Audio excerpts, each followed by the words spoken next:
Krásný den, dámy a pánové, krásný den. Good morning, ladies and gentlemen. Welcome to the řízením, ve které se zaměříme entitled Financial Instruments in the EU Funds under the Shared Management Czech and Slovak Experience. And I'll start with some technical information. We want to share experience from good practice and also information about barriers which we are faced with both in the Czech Republic and Slovakia, and therefore the conference will be in Czech, Slovak and English, and that's why we have interpreters, because we also broadcast this conference via WebEx. It is an event organized by DG REGIO of the European Commission. So now I'd like to say hello to all of those who are listening to us online. So just English, because I have some information for all those of you who are watching us remotely or on your WebEx. You have a chance to connect to an English version, but I'll try to guide you how to do it. We can have a look at the screenshots of WebEx, what you need to do. Opět česky, v levém. So one more time. On the left-hand side in WebEx, you'll find an icon with the globe. So please click on it. Globe icon where you click on, and you will get a possibility to choose the original English or Czech or English. Tady vidíte, máte možnosti vybrat originál, češtinu, angličtinu, čeština, slovenština. So you can choose the language of your choice, and once you click on it,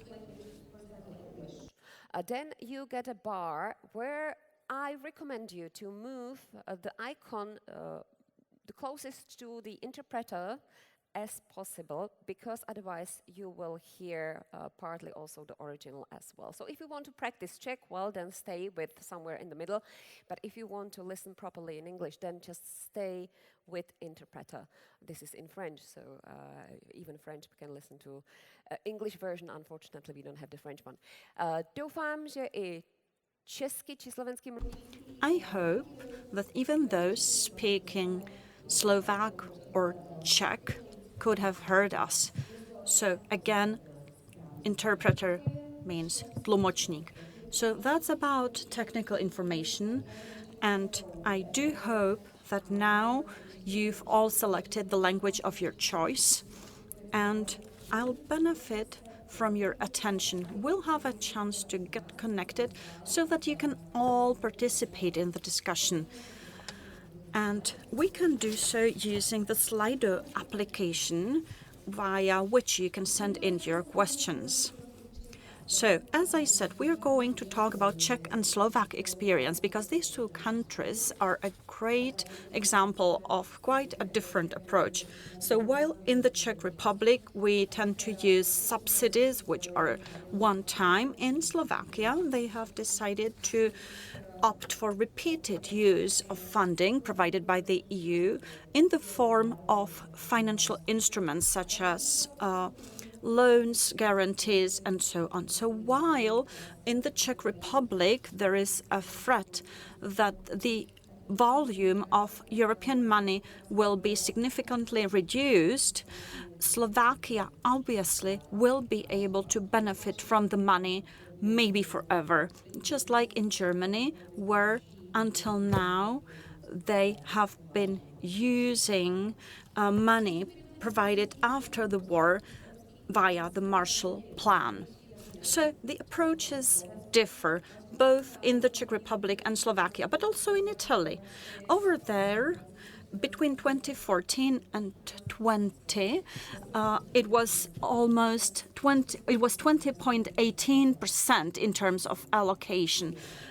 The EU average is 8%. We are going to get to know more from the one who knows the best what's the situation with financial instruments in the EU, especially in Czech Republic and Slovakia, as he is the head of DG REGIO's unit that monitors and co-decides on the use of funds in the amount of almost 30 billion euros in the period 2021-27. So let me give the floor to our host, Mr. Pascal Boijmans. The stage is yours.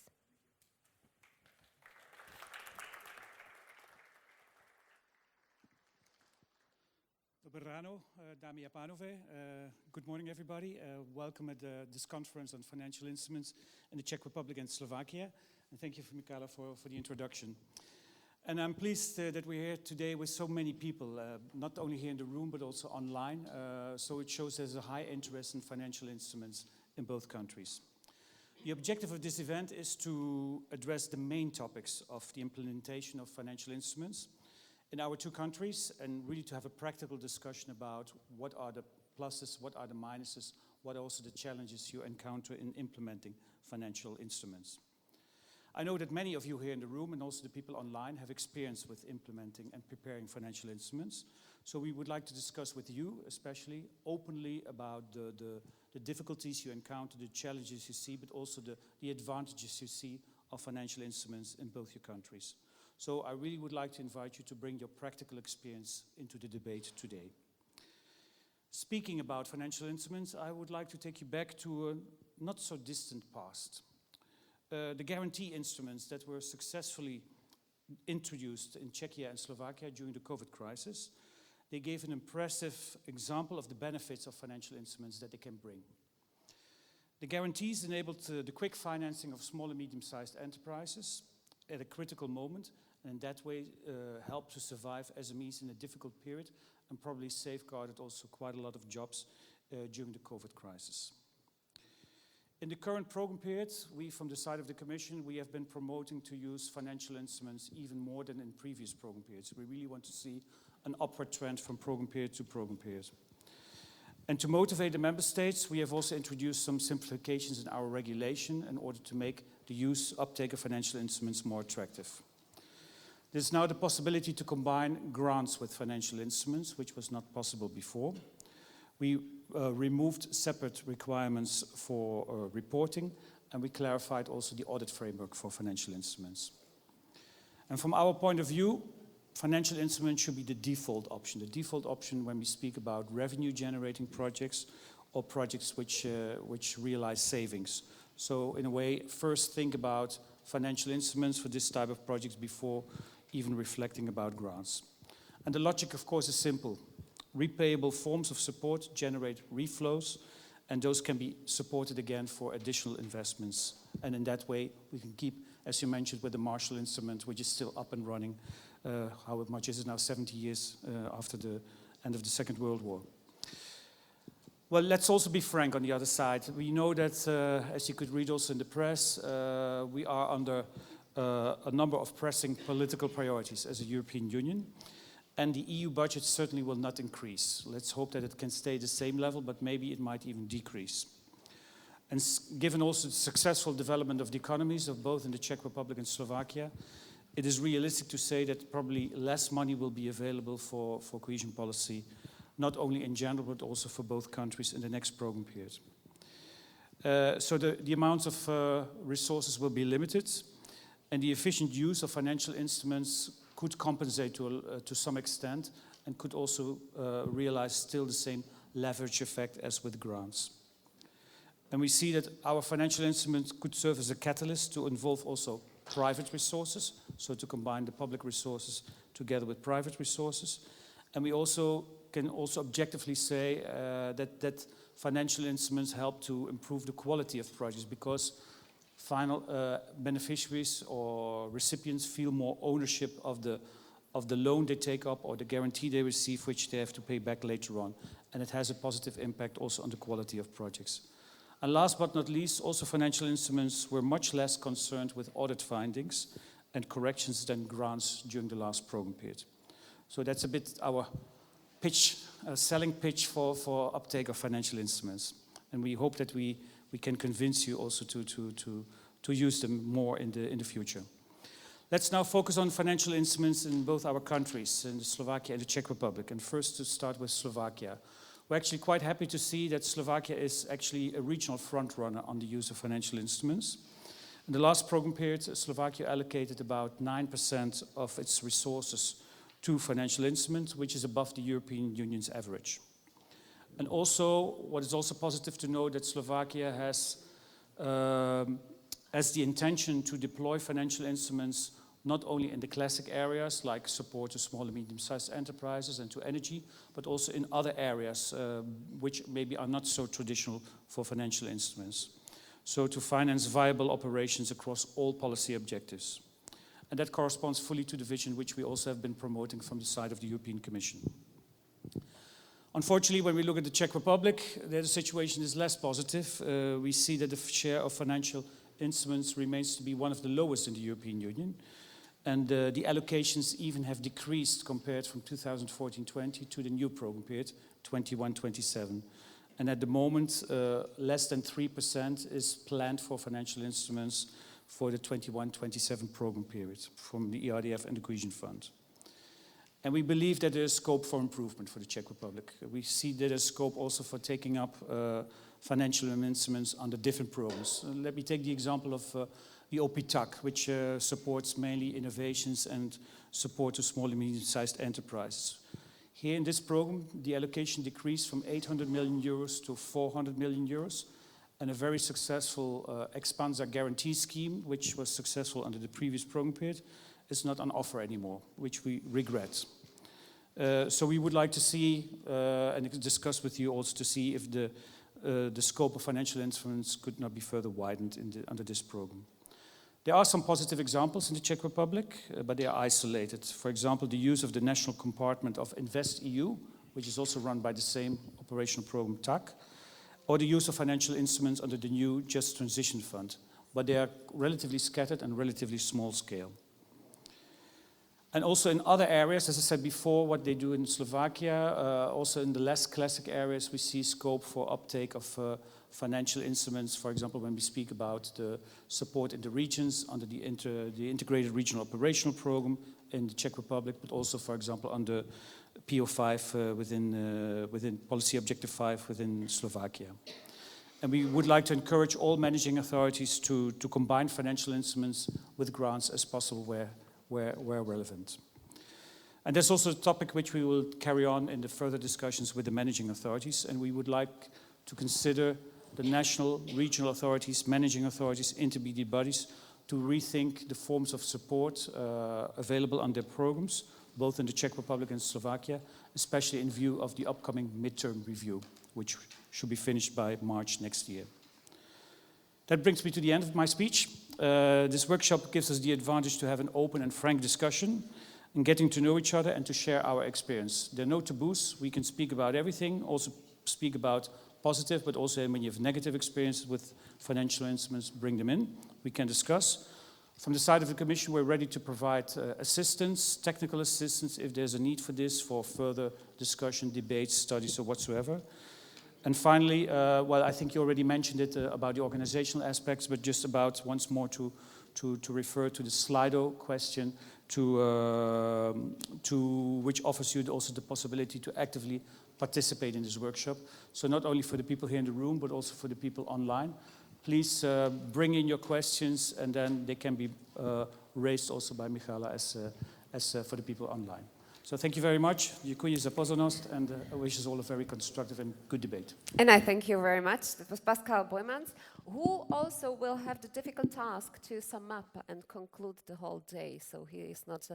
That was not the last time he was speaking here. He'll be carefully listening to everything that would be said here.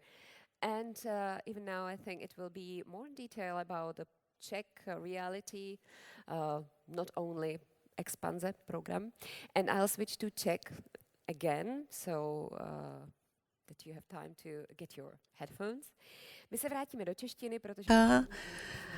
We will get back to the Czech language. In the first block, we will concentrate on the Czech experience concerning usage financial instruments. We will start in the Czech Republic, as I said, where we prioritized grants and subsidies to financial instruments, and it means that we will draw less than 3% of the overall allocation, although we have a national body for coordination of funds very much in favor of financial instruments, but I see smiles on some faces, which unfortunately is something not so very funny or positive, but allow me to welcome at this very moment, I got just this idea now, sorry for that, but you will see that her family name, which is not a funny lady, still she has a lot of funny things to share with us. She is director of our National Coordination Authority, Minister of Regional Development of the Czech Republic, and she will explain us why it is so difficult to use financial instruments in our country. And sure, don't be afraid to raise your questions because she's fully ready to answer them. Good morning. Thank you for the floor, ladies and gentlemen. Yes, indeed, my name is not jolly, not funny, but in nature, I am quite a positive person. So I would like to thank the European Commission for having organized this seminar. I do think we have a lot to learn from our colleagues from the Slovak Republic. We already established a close cooperation in the field of financial instruments because indeed cooperating with the Slovak Republic in this field is something that can be only encouraged. Let me start with what the current situation in the Czech Republic. I hope it will ignite a discussion also among those who watch us online and also among all of us who are in the hall. What is the current situation? We can compare 3 programming periods. We started for the first time in the period 2013. There were the very first attempts already bringing us some experience. And now we have the second period, 2014-2020, something less than 1 billion euros.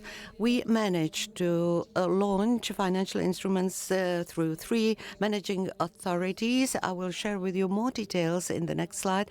And concerning the programming period 2021-2027, the outlook is not very positive. It's something that 2.3%. However, we are ahead of midterm, and as Pascal said, our plan is to make a good use of flexibility that is offered to us and use to apply financial instruments more so that we are better prepared with them for the next programming period. As far as our practical experience is concerned, this is an overview of what financial instruments have been applied, implemented, what products were provided under them, and what structures were used for them.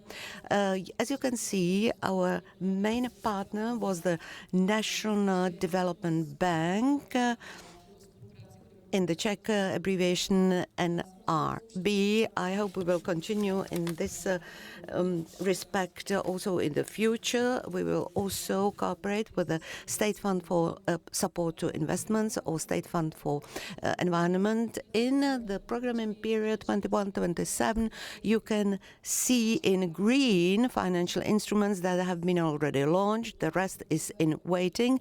And from the previous programming period, we have 2 more programs that do not work anymore, that are not anymore implemented. It was IROP in 2014. It was focused on heating. We do not enjoy anymore such a support. It was transferred to Managing Authority OZP, which doesn't consider to continue with this program, IROP. So in figures, we go rather down, but I do believe that the intentions of our colleagues at managing authorities will go further in the sense of promoting financial instruments at mid-term. Let us speak a bit about financial instruments already used, as mentioned by Pascal. It was already mentioned here several times. What we consider to be a successful financial instrument is the ones who had their allocation increased. So it was under IROP, it was heating, thermal insulations, also both expansions in terms of OP. TAK, and we use the remaining financial instruments in the Europe that were not previously so successful. So focus on small and middle-sized enterprises is our field where we can use financial instruments more. What was also successful under COVID was COVID Prague, that turned out to be a good mechanism to react to the crisis brought along by COVID. It simplified administration, and the instrument was very quickly used. The fields where we were not so successful and in time allocation was decreased, it was a financial instrument for social enterprise support. We do think that this FI launched in 2019 was deteriorated by COVID. The same destiny went for energy savings, brownfields, and FI implemented by the Ministry of Environment, focused on decrease in emissions. In many cases, the reasons why the interest was rather low laid in competitiveness, among other different subsidies and calls under cohesion or some specific national titles. Concerning FIs, we cannot speak about FIs without mentioning and finding out what it is about, what awareness exists among the population and entities at the market. So from our perspective, the national coordination body, we enjoy competence of promoting. A final decision is always up to managing authorities, not up to us. But in programming period 21-27, by the end of the last year, we launched a campaign to support financial instruments, to support also capacities launched through these FIs. The campaign went via different magazines and social networks, websites, YouTube. And concerning the success rate of this campaign, we are just evaluating it now through a survey on public financial awareness among public, as organized by the National Development Bank in cooperation with Denmark. This pool was opened in 2024. Czech enterprises were questioned as far as their usage and results affected them. So to know what was the feedback on the campaign, and 271 enterprises were asked of different sizes. More than 45% of those enterprises, especially small and middle-sized enterprises, knew about the existence of financial instruments. 26% of MSEs do have their direct experience with using them, and the information about FIs got by them is intermediated by websites. So we realized that it doesn't make much sense to invest printed media because the outreach is rather small. What is key priority is to raise information through our own website or our intermediaries of financial instruments websites, whether it's a national NRB or national authorities. Since we are now preparing ourselves to the next programming period, there are many lively and hot discussions with other stakeholders. We confirm that there is an interest among business partners, academia, to get access to financial instruments. They discuss it and they sort of identified where they could use them. There are three domains. The first showing, let us say, where was sort of a consensus. It was energy savings or SMEs support, also transport, which may not be in line with what the managing authority for transport thinks. We will inform you about that. Also housing, R&D, and water waste management. Then there was a second pillar where our respondents said it would be good to analyze further respective domains in order to find out whether there is actual potential in the Czech Republic. And there was finally a domain where no launching of FIs should be undertaken. It should be rather made through grants. There are different social activities or risk investments and education in this third domain. Concerning ourselves, our considerations of FIs and their usefulness in the Czech Republic, I said it already several times. By mid-term, we would like to get to the average of the EU, which is 9%. This is quite a major task within a flexibility field. I mean, allocations, we're going to speak in connection with midterm, go to 3 billion euro.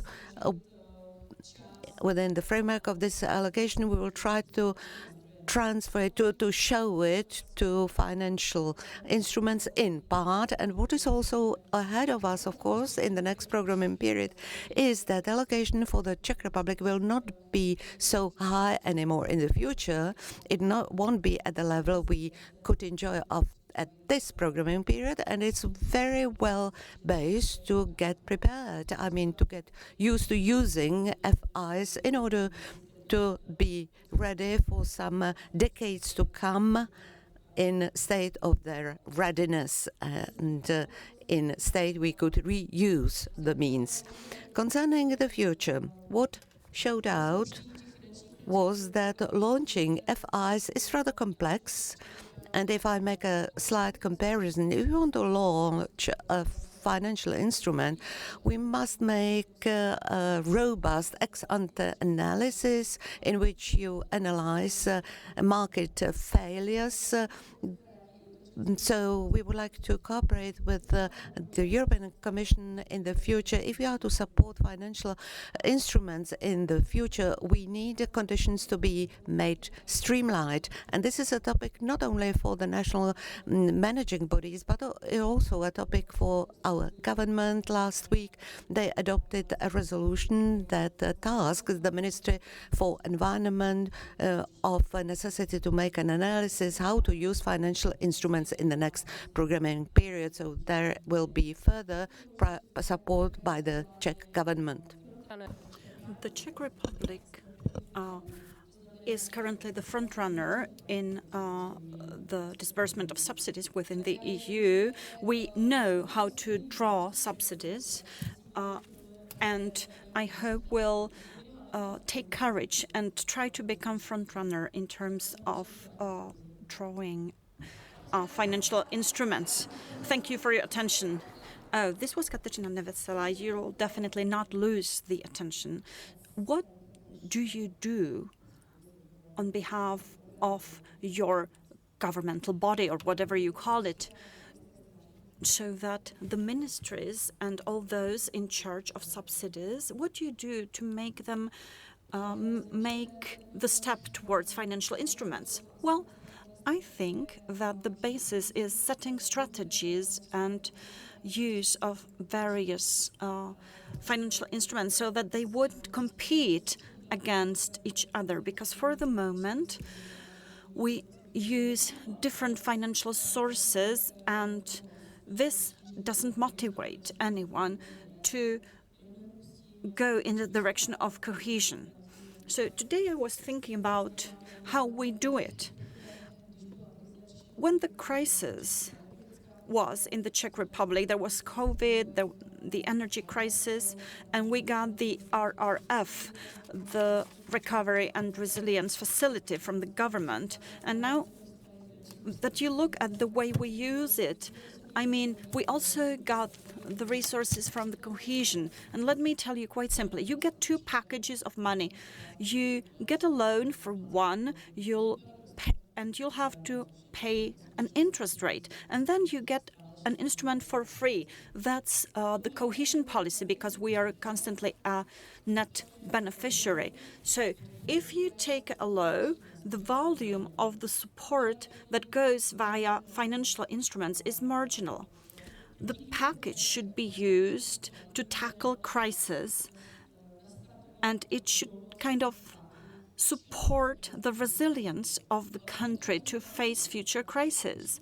But if you have a package which you have to pay off and you are still unable to launch financial instruments, the motivation for the package which we get for free is low. There is a low motivation to launch a financial instruments. If you take a look at absolute figures, as part of cohesion, we'll shuffle the same amount of money as via the anti-crisis tool. So we need to be frank. The competition between the two packages does exist because there are similar areas. And my feeling is that the anti-crisis instrument was a way to launch financial instruments. Okay, but if you look at the whole situation, I mean, there was interest. The expensive project will continue. Right now, we are finishing the period which was between 2014 and 20, and we are counting on money from the period 2021 and onwards. Okay, in terms of launching financial instruments, we need a partner. We got Tomáš Nidetzký here. Is that an NRB? Yes, definitely. Right now, we are significantly involved in the process. We try to come up with ideas to create environment to be able to benefit more from financial instruments. At the same time, there is a new bill regarding the National Development Bank, so hopefully that'll go through the parliament.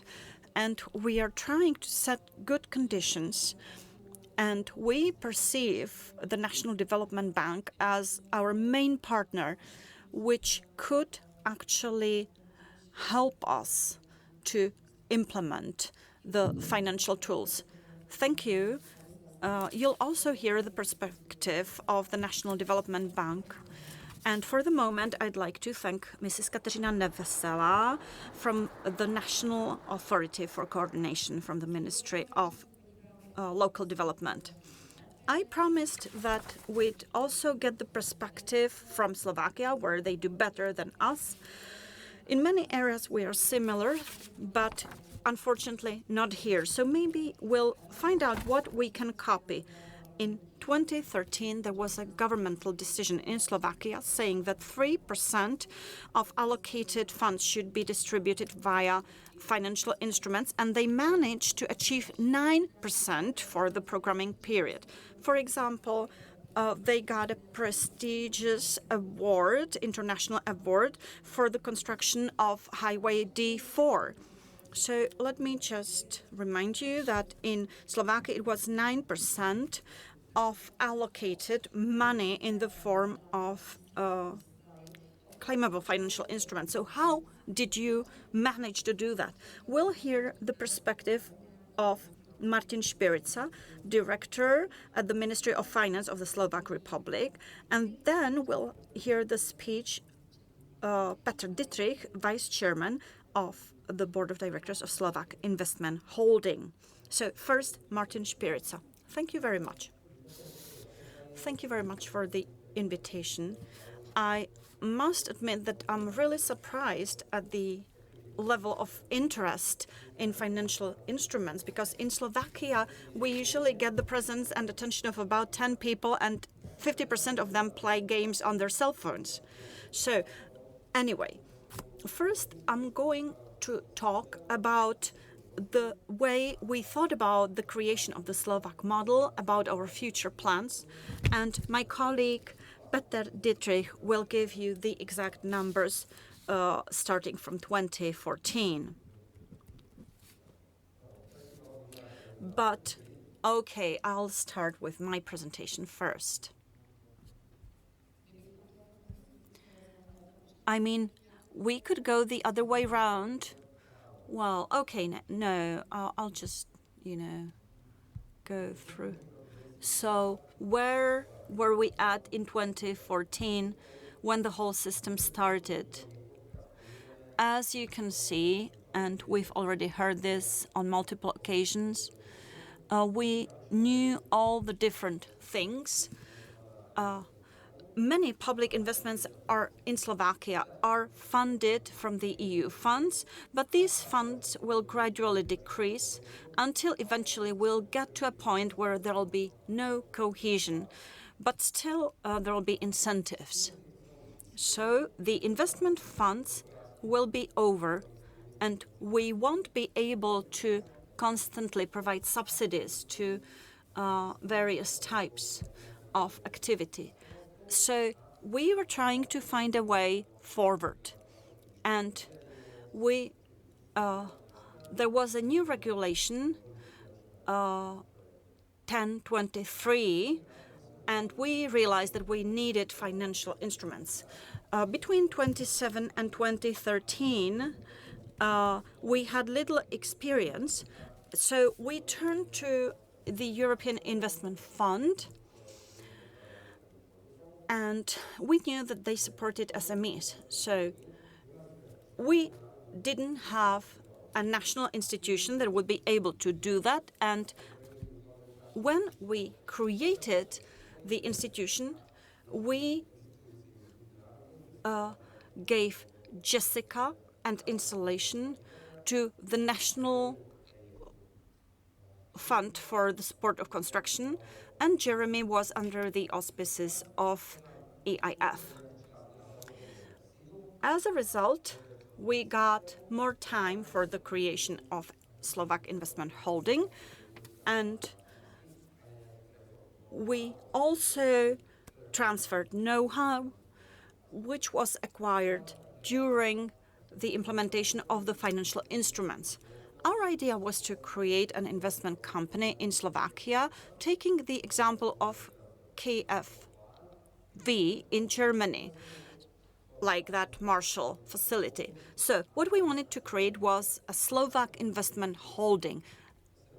And as a result, in 2018, our successors hopefully will tell you that we had a brilliant idea, because a part of the money provided by the Commission were not distributed as subsidies, and eventually they created a fund of 250 million, which can be used up to those 2080.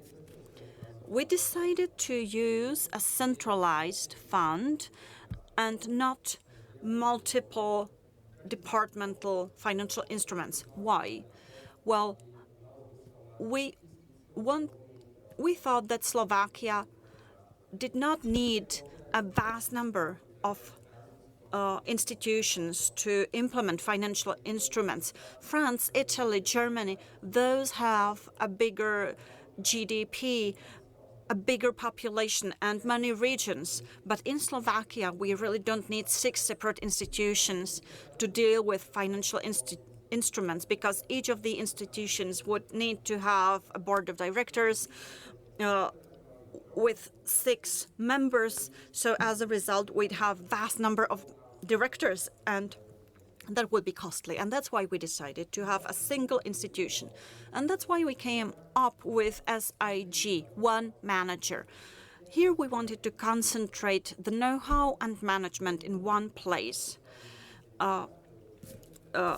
This institution should be in charge of Jeremy and the other instruments from the period 2007-2013. Also, it provided a way to implement financial instruments in 2014-2020, and also this provided us with the possibility to reuse the funds for public investments in Slovakia for many years to come, even after the end of the cohesion policy. Also, the manager was to manage financial instruments and PPP from other sources, including the budget and maybe even the funds provided by the European Investment Bank. So right now, we are able to streamline all the financial instruments via Slovak Investment Holding in Slovakia. Obviously, all this couldn't happen without the work of the Ministry of Finance. So, I mean, what's the role of cohesion bodies? Here in the Czech Republic, you have one coordination authority, but in Slovakia, we have a central coordination authority in charge of grants, and then there is a coordination body for financial instruments at the Ministry of Finance. That's us. So they are in charge of grants. We are in charge of grants. We are in charge of financial instruments. It's a big advantage because it allows us to set the whole coordination, regulatory and legislative environment based on our needs and the financial instruments, and there are no interferences. I hope that nobody will be upset with me, but considering the whole bureaucratic red tape which is associated with this and has been associated with this for 20 years, we are very flexible. So we are the coordination authority for financial instruments, and that's why we make one ex ante assessment, even for the instruments funded from the state budget. We don't have a legislation saying that we need to do it ex ante, but since we make it, we make it. And as a result, ministries do not separately make 400-page analysis for every project. So we can do this as a centralized ex ante assessment. Gradually, we've learned in Slovakia that it's good to have a specific legislation on financial instruments. And the legal requirements are very much the same in Slovakia and in the Czech Republic. You don't have a real financial barrier, so just please take a look. You can see that there is a law on financial instruments and on contributions from EU funds. In 2021 and 2027, we came up with Law 121/2022. Regarding RRF, we got Law number 368/2021 on Recovery and Resilience Facility. And apart from that, we also got a law for agricultural policy. This law is still in preparation and will be in force by July 2024.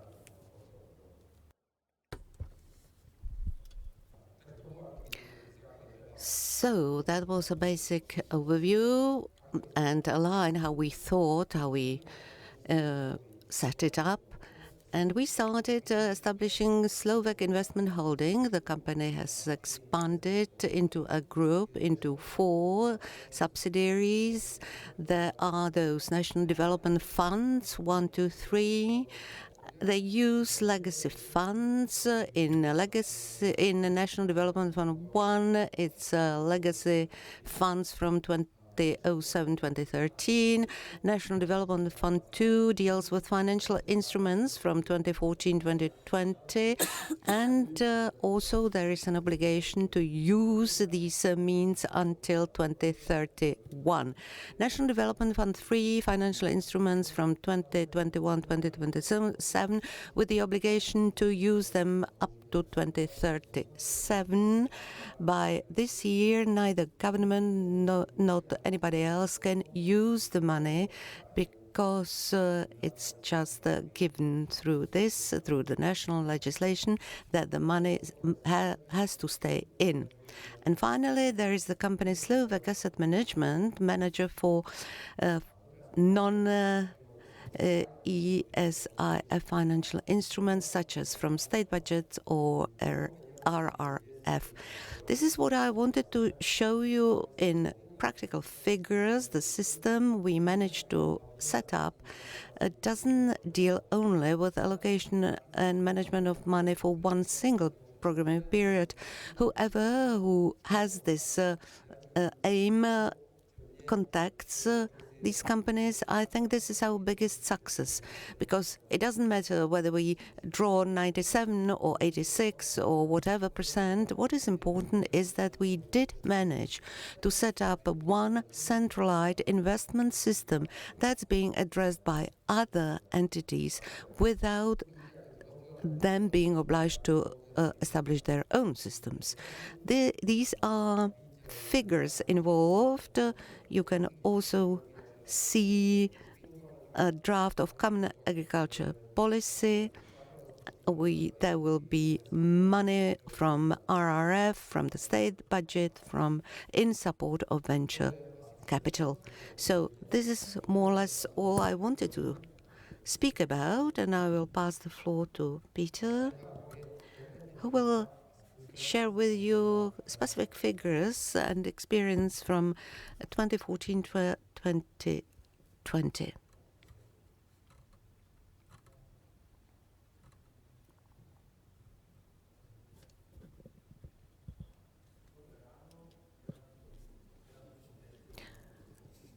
Good morning.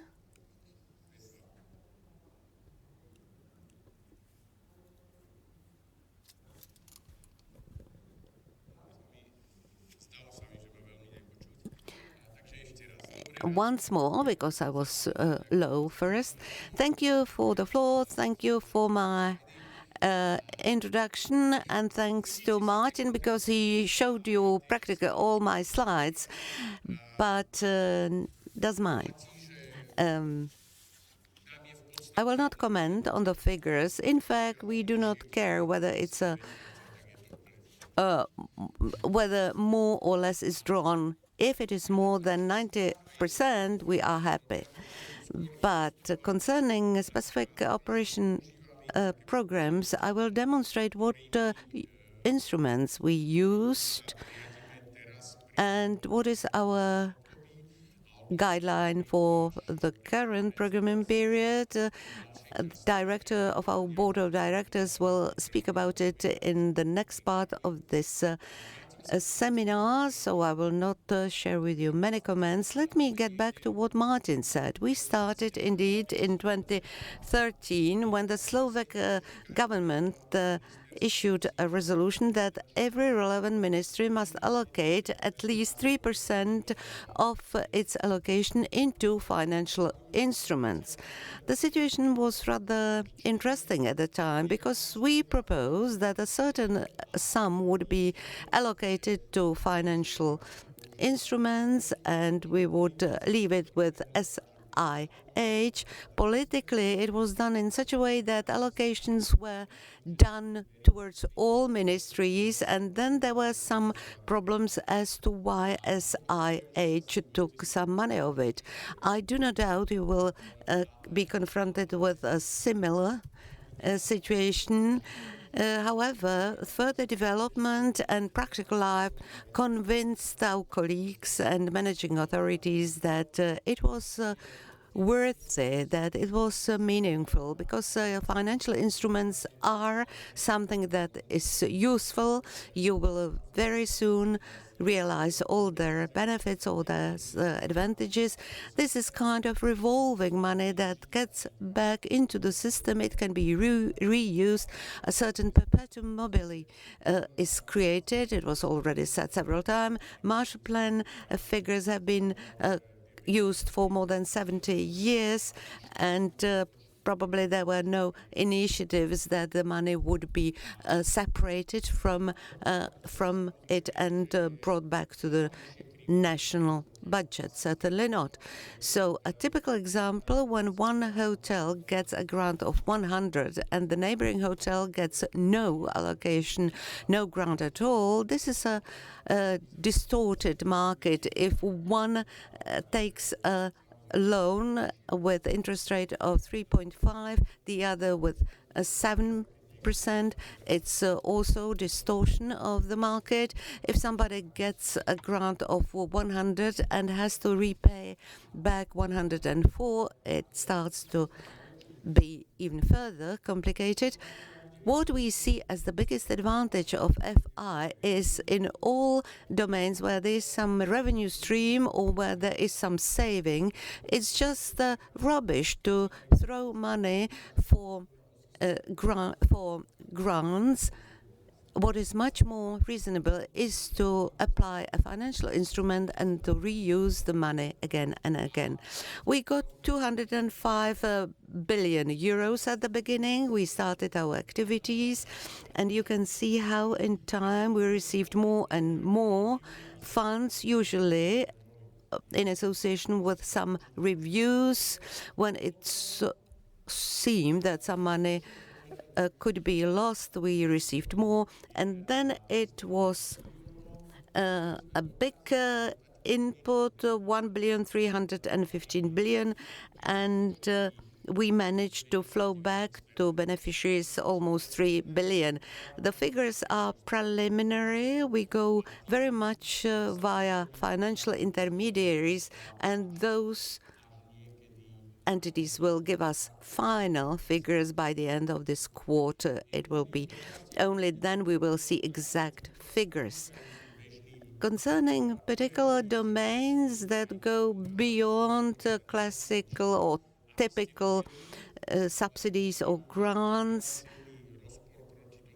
for you to see clearly what Director Neveselá said, that there is, for instance, social area where,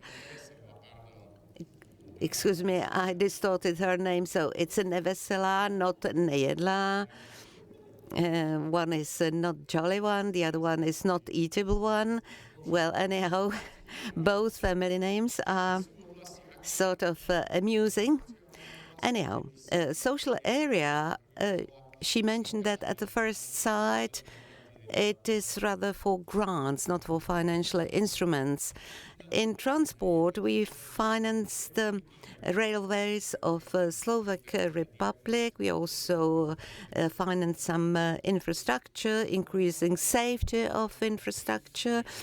And an interesting tip, you have also a National Infrastructure Fund. It was a bypass around Bratislava, which is a successful PPP project where we funded through quasi-equity a part of capital that was absorbed under the project, and our costs of this under senior grant was lower. So every year we save quite a lot of money, some millions every year in terms of concessionaries contributions.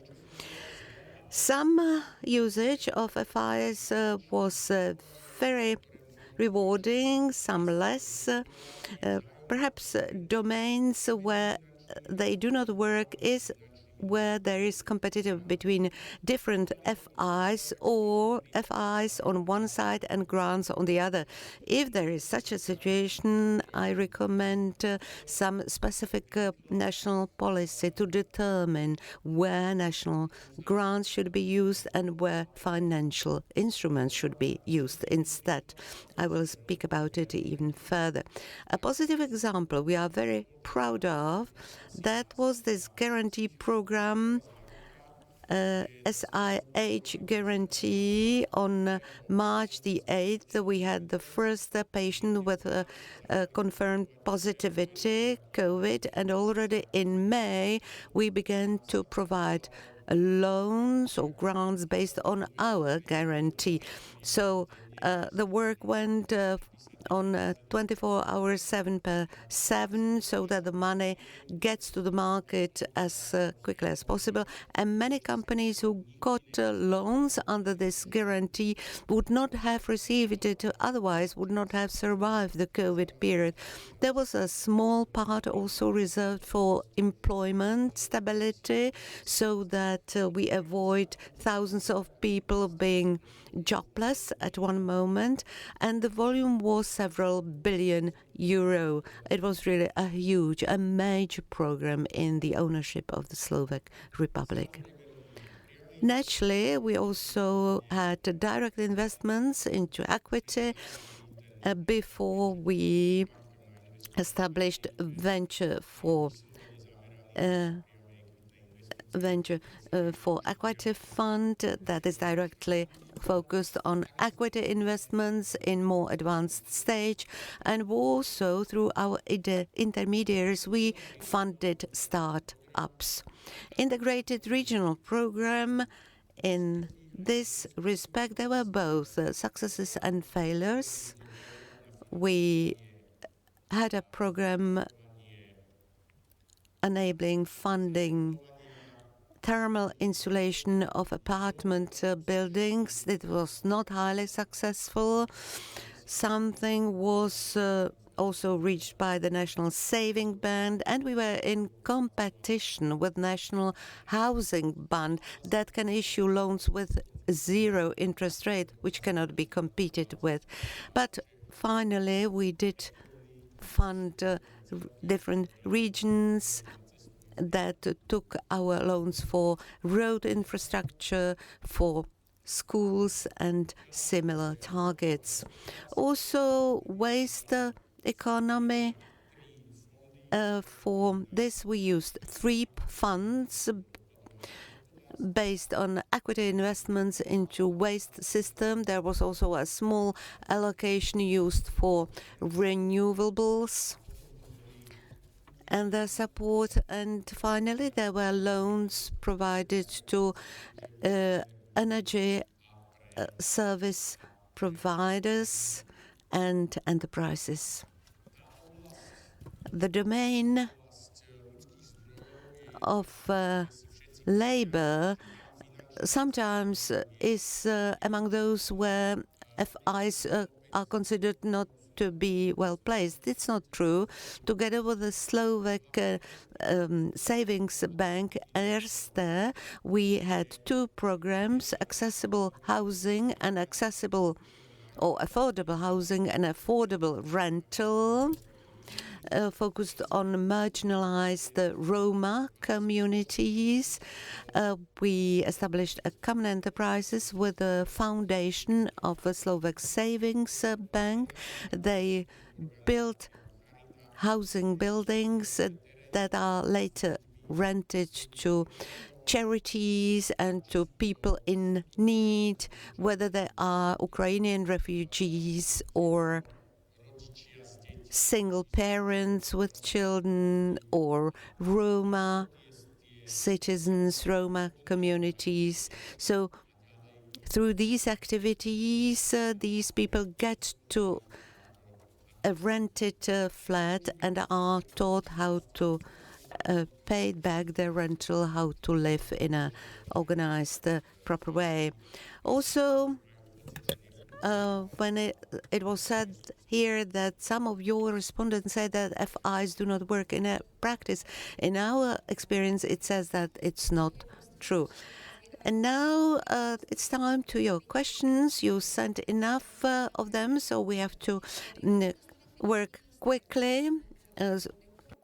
How to best financial instruments from the EU so that they wouldn't compete against private sources? Well, I think the ex-ante assessment is the first step. We've always had good experience with that.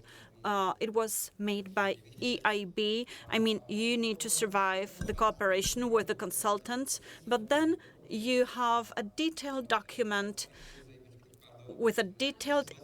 I mean, I hope there is no one here from the EIB, but you know, whenever you use Euro funds, it's painful to work together with anyone. But then when you have the assessment, that's the basis, and then you need to meet representatives of banks and other institutions. We try to find areas where public support is necessary. A good example might be various businesses that use equity, because the capital market is not really developed. On the other hand, there are businesses that are reasonable, have a good product, but won't get a loan from a bank unless they have some capital. So here we complement private funds. And there is one important thing that I didn't mention as an advantage. We are able to multiply the funds significantly. For example, when you have guarantee funds, the final recipients will get 4 or 5 times more than what we have for the financial instrument. It's such a volume of money that we have never been able to get from the European funds. So the cooperation with commercial banks works. How do you identify the market failures? Well, you need to have a really good ex-ante assessment. What was or is the default of companies of guaranteed funding supported during COVID times? It was extremely low compared to what we expected. It was less than 10% because, I mean, we don't have the final data, but it's below 5% actually. Okay, thank you. Thank you very much. I thank Petr Dittrich and Martin Spiritza for their Slovak experience and all the information provided. By the way, the representatives of the Slovak Investment Holding will be here with us. So if you have any other questions, you can still ask. Now, let's go back to the Czech Republic, because we got here Tomáš Nidetzký, the CEO of the National Development Bank of the Czech Republic. The Czech Republic used to have what they call Czech Moravian Development Bank, which was transformed into the National Development Bank. And it's turned out that it's very well able to react to current needs. But maybe we need a systemic solution. We've heard what they have done in Slovakia, and the repayable financial instruments go through the National Development Bank currently. So what can you do so that it wouldn't have so little finance compared to its partners abroad? So Tomáš, please tell us. Good morning, ladies and gentlemen. First of all, I'd like to thank my colleagues from the European Commission for organizing today's conference.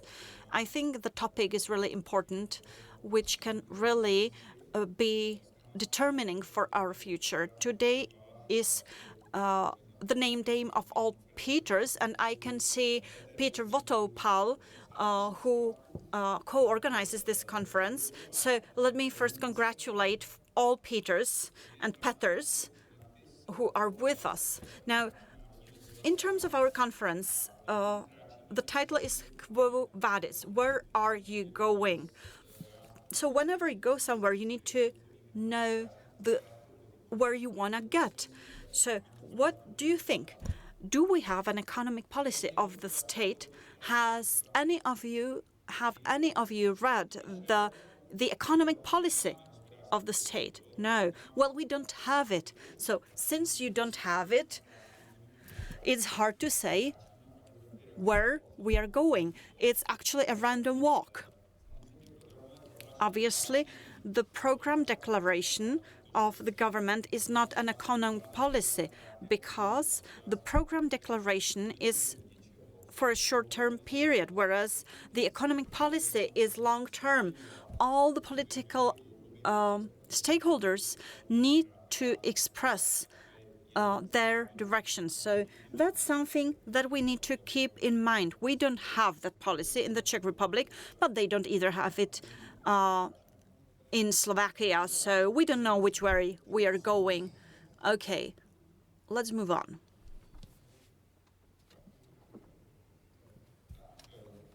All right.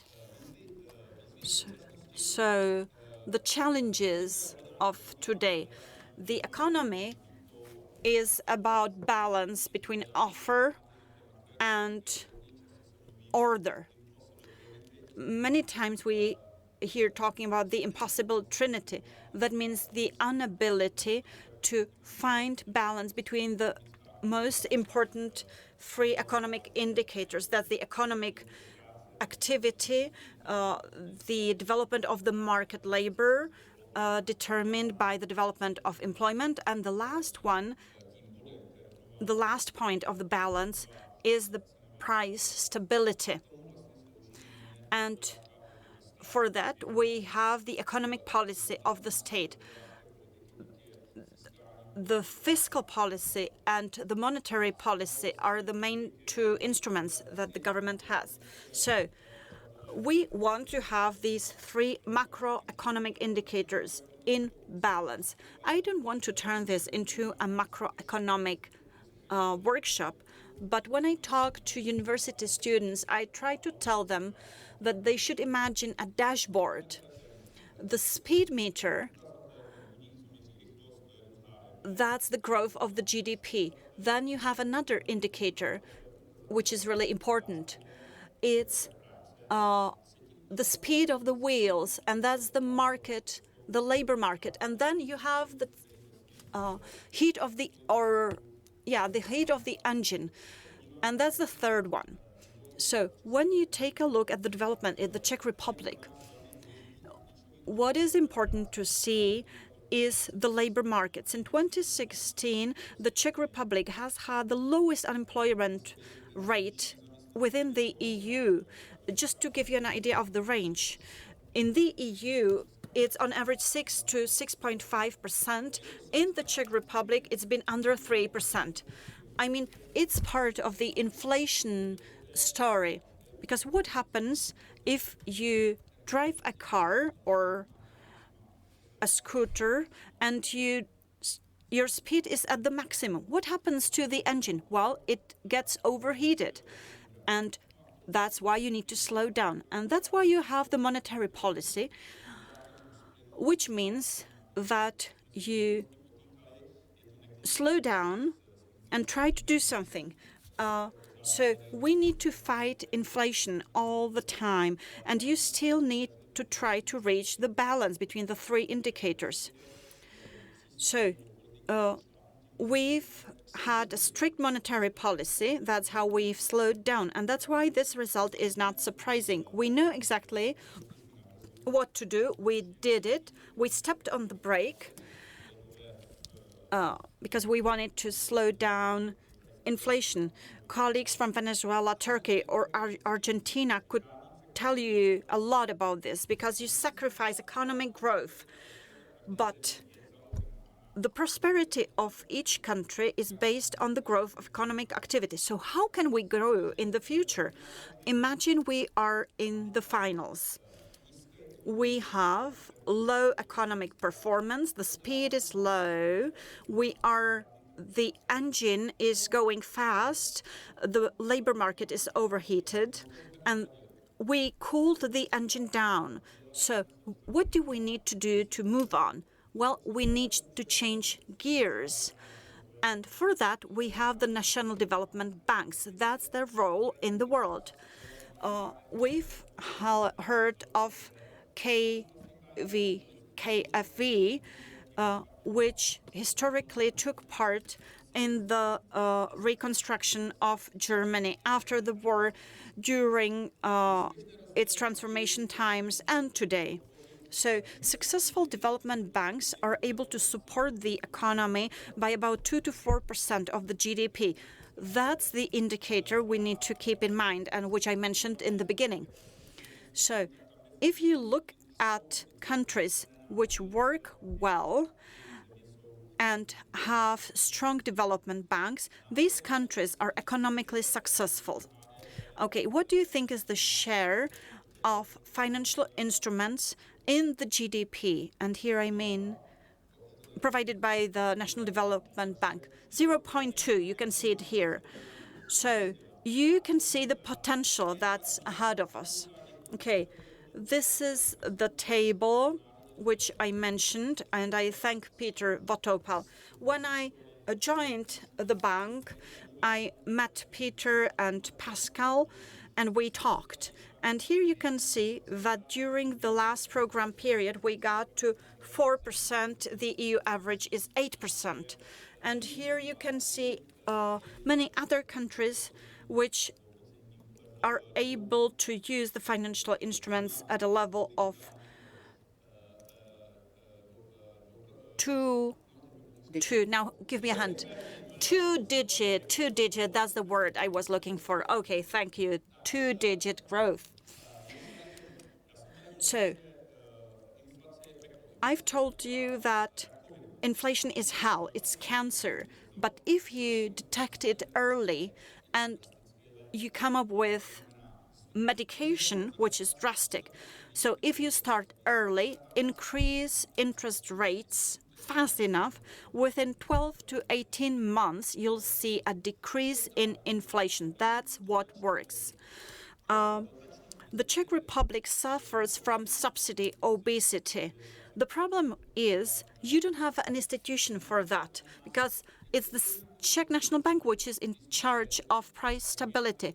So there is no medication for that. If you are too fat, the only way forward is not to eat and exercise. So it's up to us. There is no instrument for that, unlike in the case of inflation management. And obviously, the fitness coach for the Czech Republic is the National Development Bank. We want to play the role of fitness coach to get economy back into shape. So what we want to do, let me remind you, the current volume of economic support is 0.2, and we want to get to 1% of the GDP, which represents 60 billion Czech crowns. Second, we want to increase the balance sum of the National Development Bank to a level of 1% of the balance sum of the banking sector. So it really depends on how the institution is robust. Number 3, we've already heard about the law on the National Development Bank, which includes 2 pillars. First, the construction of a national competence center, which will be strong enough to deal with the management of financial instruments. And then there is a second pillar, and that's explicit state guarantee for the issue of bonds. We need to learn to fund the economy, and the National Development Bank needs to learn to fund its projects in another way, because the leftovers need to go into financial instruments. Because if you have countries that are net payers, eventually they won't have enough money. And one more thing that was also mentioned here, our vision, how to support economy through financial instruments. We are aware of the fact that we will not get rid completely of grants, especially now when we are grant or subsidy obese, and we are ready to look for a compromise through direct financial instruments plus some grant incentive, some sweetener, let us say. And what was also said already by Peter, it is important to accumulate not only public but also private sources, because leverage effect in guarantees it's 15%, and leverage is up to 7-fold. From 1 guaranteed crown I can generate 7 crowns, and the same applies to if I do it as a national bank, not the National Development Bank. These grants, this is also with a leverage. It can increase the invested crown up to 3 more crowns. The National Development Bank, as well as our Central National Bank, they are public institutions, but they must earn for their functioning. They are not contributory organizations. We must not forget that. Their earning money is something that doesn't burden the budget.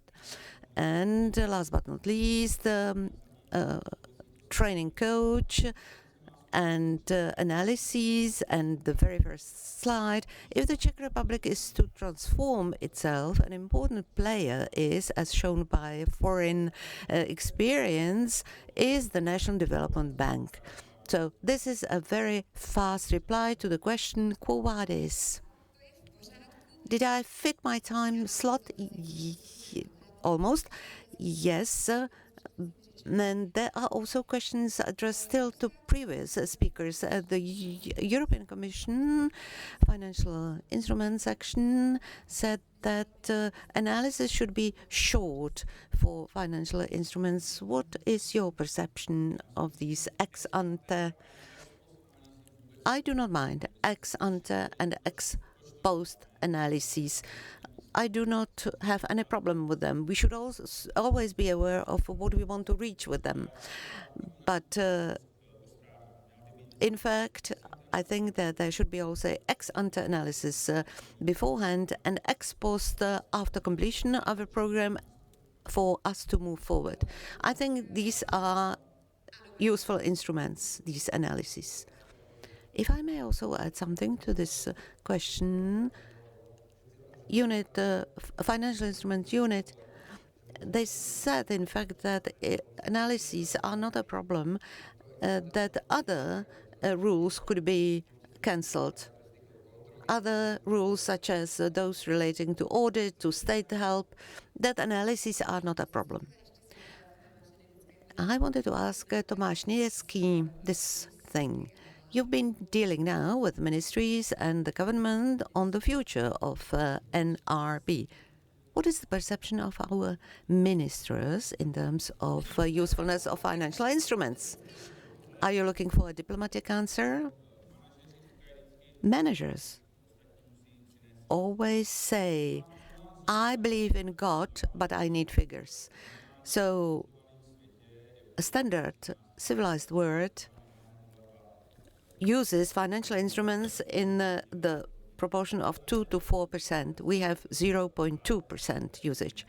I went to a KEV conference in Berlin. Olaf Scholz spoke in introduction, and it showed that they know perfectly well why they use and what they have them for, financial instruments. And we asked ourselves, what would happen to the Czech Republic from the point of view of its economic development if there is no NRB, National Development Bank? Nothing would happen. And now, if I ask Mr. Olaf Scholz, what would happen to Germany if KFF doesn't exist? And I could be curious to know what would be the reply. So politicians do not know how to use those banks, but it's not their own problem. It's a problem of their advisors, of their consultants. They should be given good advice how to use financial instruments.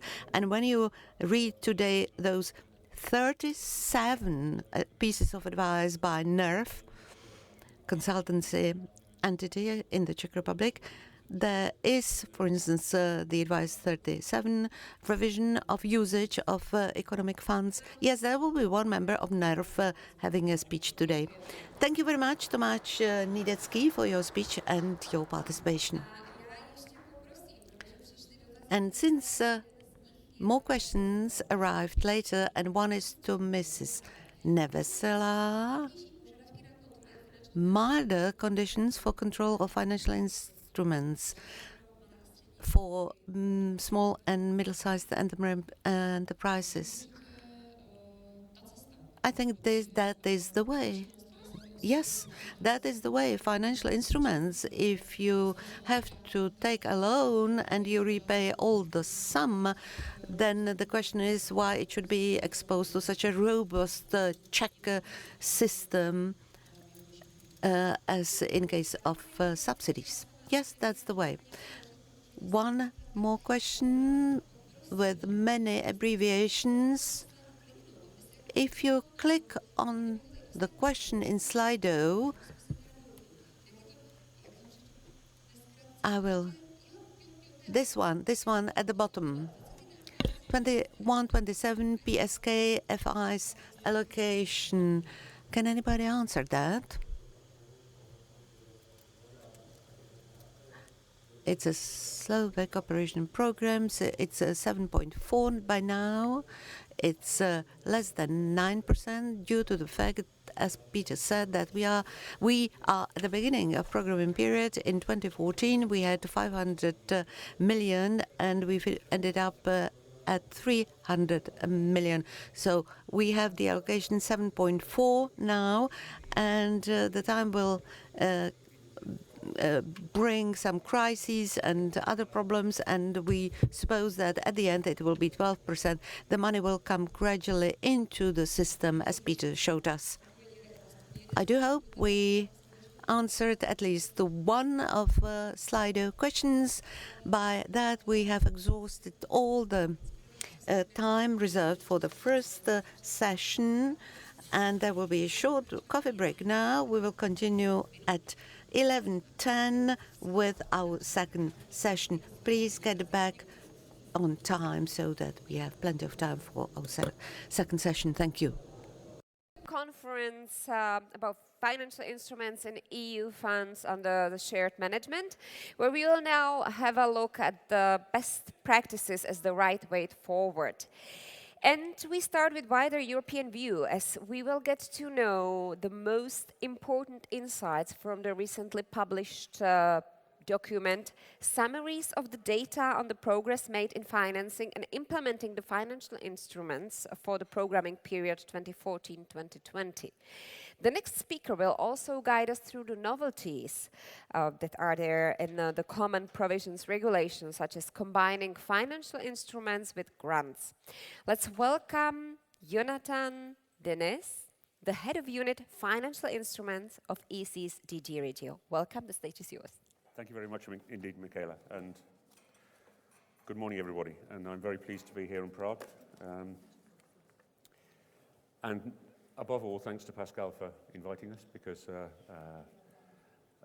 just to explain a little bit what Pascal does and what I do, Pascal is front office. He deals with the Czech Republic and the Slovak Republic, and he is your go-to person in the first thing. In banking terms, he is front office. In banking terms, I'm at best middle office, but probably back office, giving technical advice and support to Pascal when he wants it. I've got three main sections with one or two little additional bits. Firstly, as Michaela said, the summaries of the data for the 14-20 programming period. Secondly, a little bit about what's going on in 21-27, which has already been discussed extensively in the first session. And then a few examples from member states which may inspire you, and information about how to get hold of others. This first slide is warning about the data. The data is end 2022. So please don't ask questions about why isn't this the same as what the data was in the previous presentations. So here we have, in this corner, you see the total amount paid to the financial instruments in blue, and the total amount paid to the final recipients in yellow. And you see this gap generally reducing, certainly in percentage terms. And by the end of 2023, hopefully the yellow will be the same level as the blue. Payments in 2022, you can see, went up considerably, both to financial instruments and to final recipients. And then we have for the Slovak Republic and Czechia, we have here the figures for the different funds. The only point I'd make here is ERDF is the dominant fund in the ESIF financial instruments, not just here, but right across Europe. So the European picture and how your two member states fit in. My country, I can no longer call it a member state, which is a shame, but is top, which is probably pulling that average up a bit. So we might have a look at see if we take out the UK and see what this graph looks like. But the UK is there because the withdrawal agreement requires that we close the programs in the same timetable as we will close yours. So we have Slovakia here on 11%. This is ERDF and Cohesion Fund only, and Czechia at 4%. and the European average is 9%. This graph here is the numbers of final recipients. And so this is micro enterprises, this is other, i.e. larger SMEs, and the green part is individuals. The interesting thing about this is what happened in 2020. And that was working capital because of COVID. And you can see, look at the difference in the slope of the graph. There and there compared with there. And around about 3 to 4 billion went into working capital across the EU because of COVID. But the really interesting thing, and if you remember one thing from this presentation, and ideally one thing from today, is this. That at the end of 2022, the financial instruments in the EU had mobilized nearly 16 billion of ERDF and Cohesion Fund had led to over 60 billion of leveraged investment by other private and public sources. Now that represents 15% of the entire cohesion budget. 15% of the entire cohesion budget. And if you think, you know what happens at European councils when they're discussing the new budget, and they're up all night, and they end up arguing about, oh, member state X wants another 50 million to subsidize goats, or something like that. 15 billion is a massive amount of money. And if anything you hear today justifies doing financial instruments for your economies, that's it. And this is about 4 times leverage. So we now turn to 21-27. Firstly, percentage allocated to financial instruments, 7.27%, comparable with the same stage at the beginning of the previous period. We're now at 9% for 14-20, but that's COVID related and so on. Classic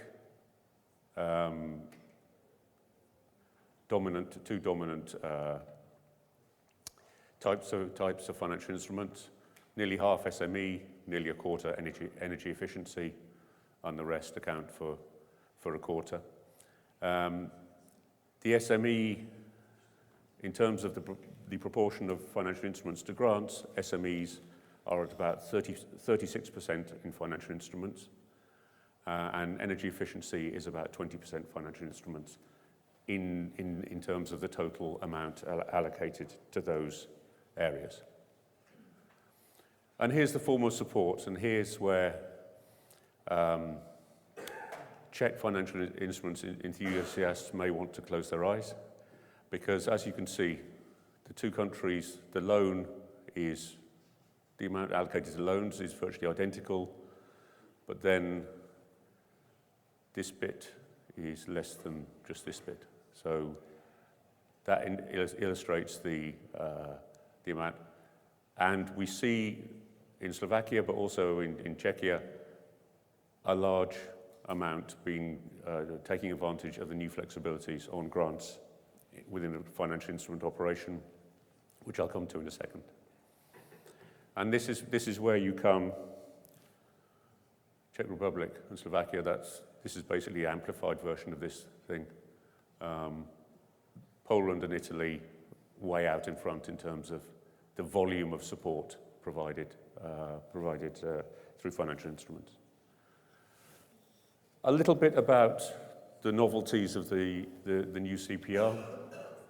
The ex-ante assessment, I've already had one question about this in the margins today, and others talked about it earlier.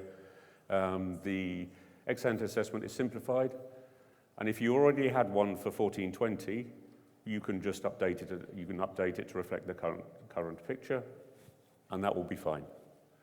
I'll talk about combinations in a second.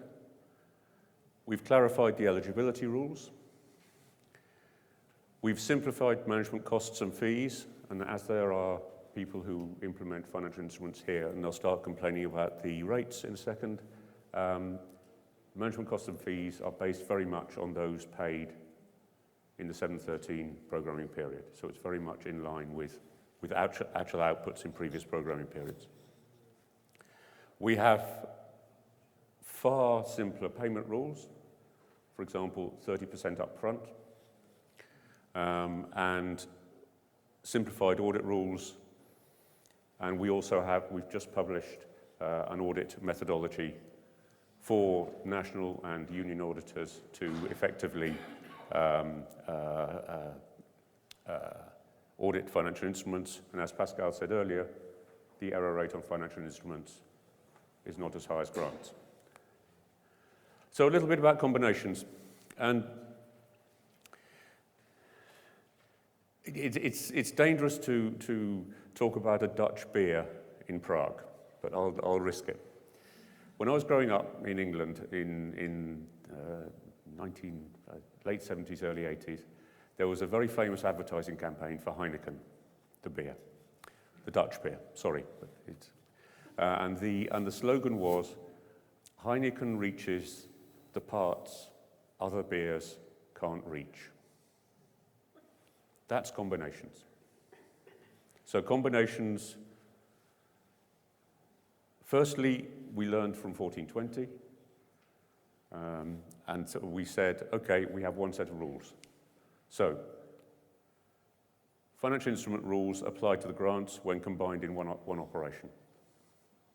So you don't apply the grant rules at all. If you do it in one operation, it's the financial instrument rules applied to the grant component and to the financial instrument component. So you're not looking from one rule book to the other all the time. There's the same body in implementing the financial instrument. It needs to be the grant needs to be directly linked and necessary to the financial instrument. And the program support in the form of grants can't exceed the amount in the financial instrument. What does that mean? It doesn't mean that every investment, 50% or less, must be grant. It means at the level of the financial instrument, you must respect that rule. So you can modulate the rule. You can modulate by saying, okay, energy efficiency in an apartment building. You have people of various income levels in that building. Some of them will need more grant. Some of them are richer and will need less grant. So in that building, you can modulate the loan grant combination there. And then unique funding agreement. So the grant is part of the funding agreement. We think this is a game changer. We think this has the Heineken effect. This means that we can get to people in energy poverty and so on, through a combination of grant and financial instrument. I won't go through all the examples. I guess the slides will be circulated afterwards, and I'll give you where you can. So I won't talk about Brandenburg. Lithuania did a really good set of projects on multi-apartment buildings. We went to visit them in 2019 to look to see how they did it. They combined loans with grants in two operations, and they did, a very appealing thing for an apartment operator. Long-term, 20 years payback, and low-interest loans with no deposit and collateral. And this is a success story. We've used it as a best practice example. Lots of reflows for investment. So we went to see one apartment building that had been renovated, but there were another 5 alongside it that weren't. So that clearly there's a need for all of this. And it established a cooperation with the private sector, which is an important thing when you're developing financial instruments. I'm not going to talk about Estonia either, but I will talk about Business Max. This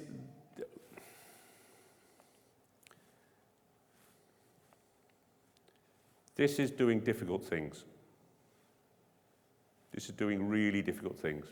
Innovation in SMEs is really difficult to do. As the bankers amongst you know, working capital is easy, but boosting innovation is difficult. Enhancing eco-efficient companies is difficult. But they did a portfolio guarantee with an interest rate which reduced interest rates in itself, and then they also added in, if it was wanted, and if it was met certain conditions, an interest rate subsidy. And so it boosted investment in RDI, in green projects, and in COVID-19 support, which I suspect may have been a little bit of working capital as well, but in general, it was a very, very successful financial instrument. And finally, this is where you can find the best practice examples, lots of guides, lots of work we've done on explaining how to do combinations, for example. FI Compass, which is run jointly with the European Investment Bank. We have a big conference in Brussels, 25th to 27th of June this year. And finally, we've produced 3 model financial instruments, and more are on their way. One for energy efficiency, one for quasi-equity, and one for New European Bauhaus. And these models are basically guidebooks for managing authorities on how to set up a financial instrument. And they contain lots of interesting things, including about state aid and so on. So many thanks for your attention.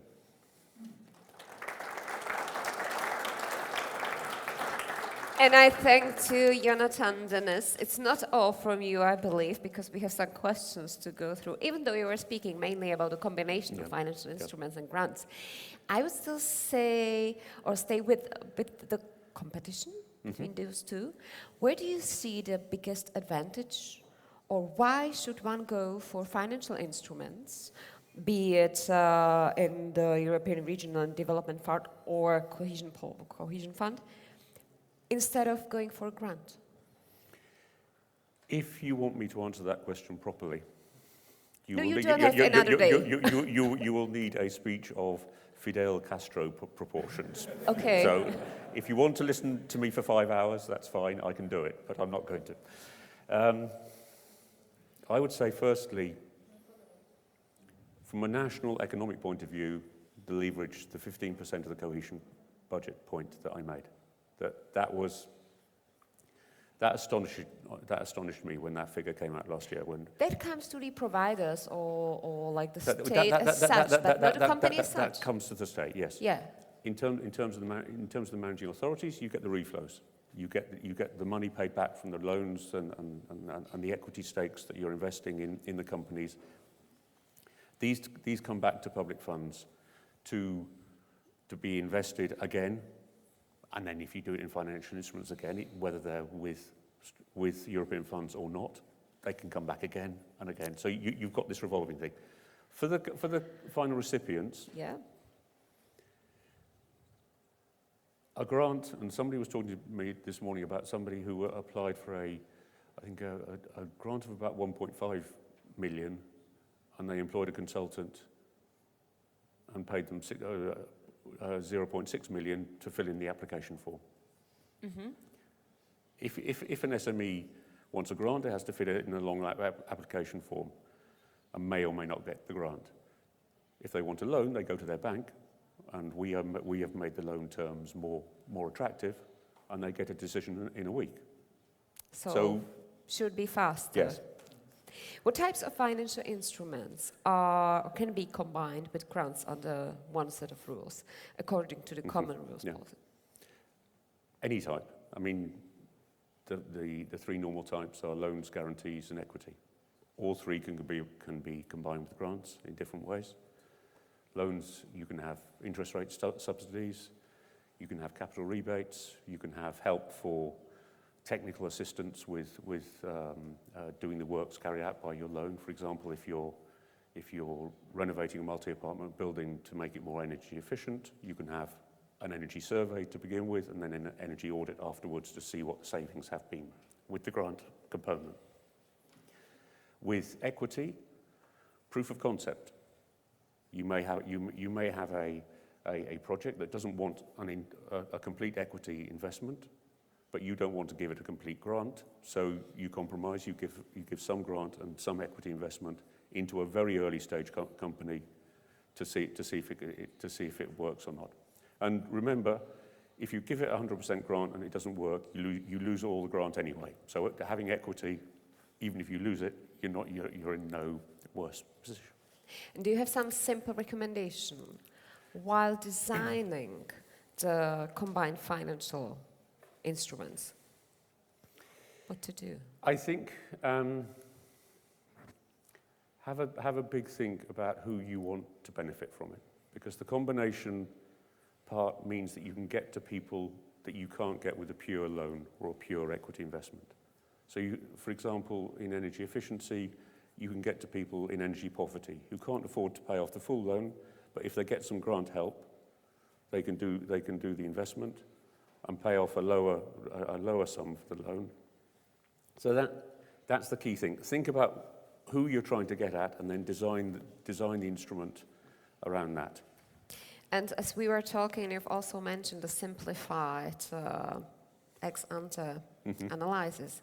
There was already discussion about that, and there's a point that somebody sent that probably we have the problem the other way around, that we don't have good enough ex-ante analysis, and would be probably necessary to have more precise preparation before going for the money. So is that your view as well, or how do you see it? If you're not happy with your ex-ante, or if you don't think it serves your purposes, then I would suggest you need to start again and do a proper one. Because if you have an inadequate ex-ante analysis, so the simplified one is only for those who were there already, yes, know what they are going to... Where they're happy with it, where it works, where they can analyse the economic situation when the original ex-ante was drawn up, and then they can go to take the current economic situation and say, what do we need to adjust? Is this okay? And then go ahead on that basis. Jonathan, Denness, thank you very much. Thank you.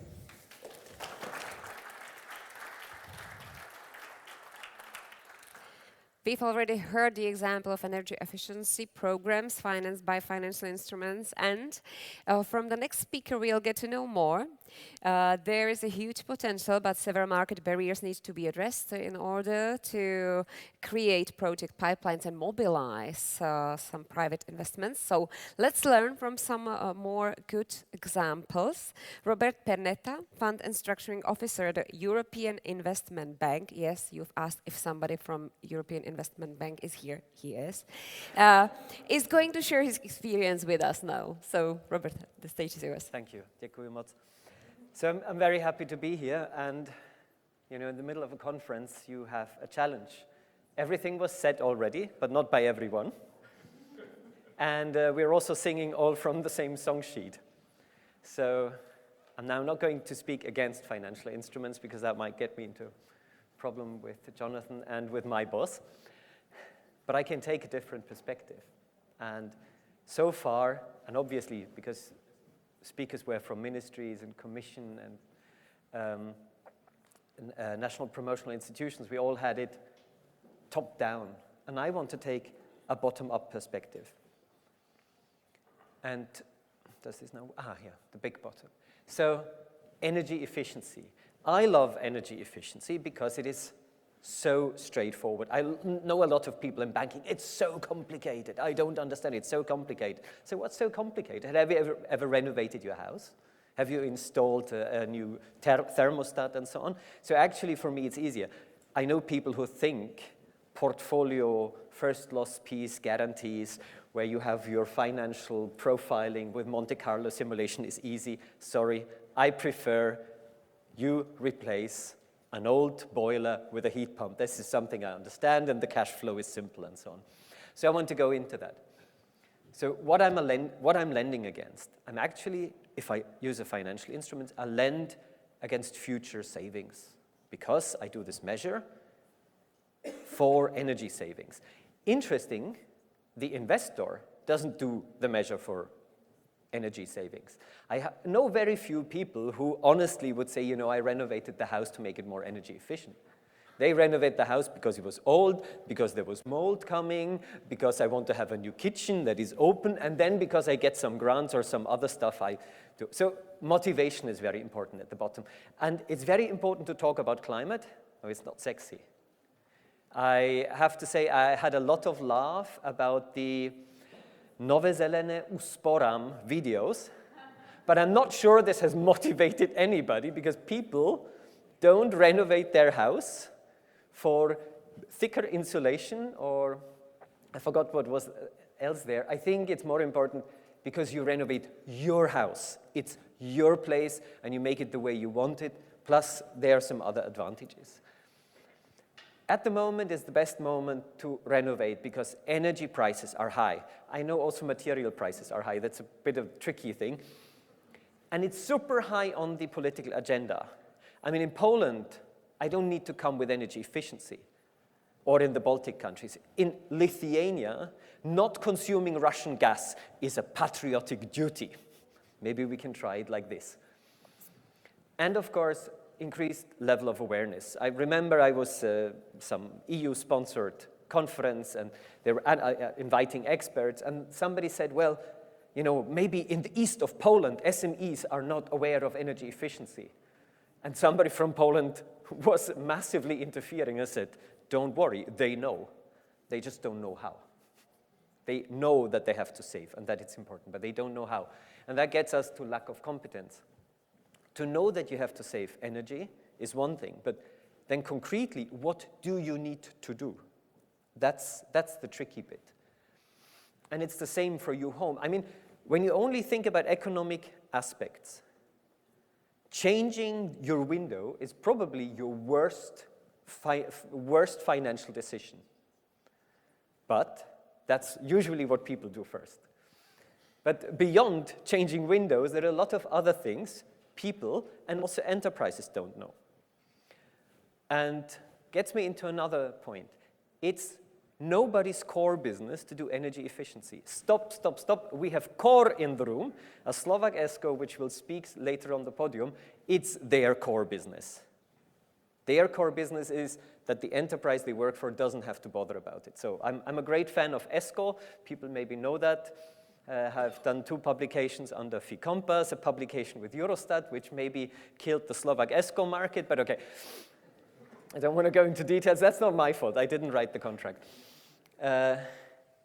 Energy efficiency is, especially in SMEs, a tricky thing. It has a very long-term payback period. And of course, you wouldn't invest in a machine that pays back after 10 years. So why should you invest in a heat pump that pays back after 10 years? So there is a need of another incentive. But of course, long-term investment, you have to match with long-term financing, which maybe you don't get from banks. Competition with grants, don't need to talk about that. Or in Poland, they always speak about cannibalization. I never met so many cannibals in Europe as in Polish programs and schemes and funds. Fragmentation, that's a thing I learned with Czech Republic. There were several operational programs having energy efficiency because it's different ministries responsible and everybody does it completely different, asks for different documents, has different rules. It has slightly improved, yes? I know. And what I realized, banks have a problem. And it was my experience in Romania, a loan to a household for single-family houses renovation. What financial product is it? If it's secured, it's a mortgage, and people maybe don't want to go for it. If it's unsecured, it's consumer loan, maximum 5 year, end of story. You can't renovate a house with a 5 years loan. So we actually need also a new asset class. And banks have a problem really they often never identified these products separately, so they don't have real default rates. Nobody is sharing the default rates with anyone else. There is an EU project analyzing the real default rate of energy efficiency. Everybody who knows the numbers knows that investment in SMEs in energy efficiency have a much lower default rate than any other investments. Loans to household for energy efficiency have a much lower default rate than any others. So I think we need to share more data on this and get the idea. As said, long-term financing, combination, I'm not going to talk more about it, standardization. That's very important.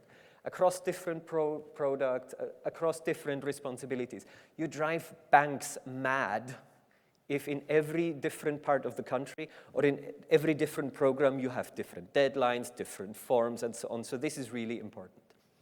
Scaling up, getting private investment in there, and there is a lot of technical support, also to financial intermediaries needed.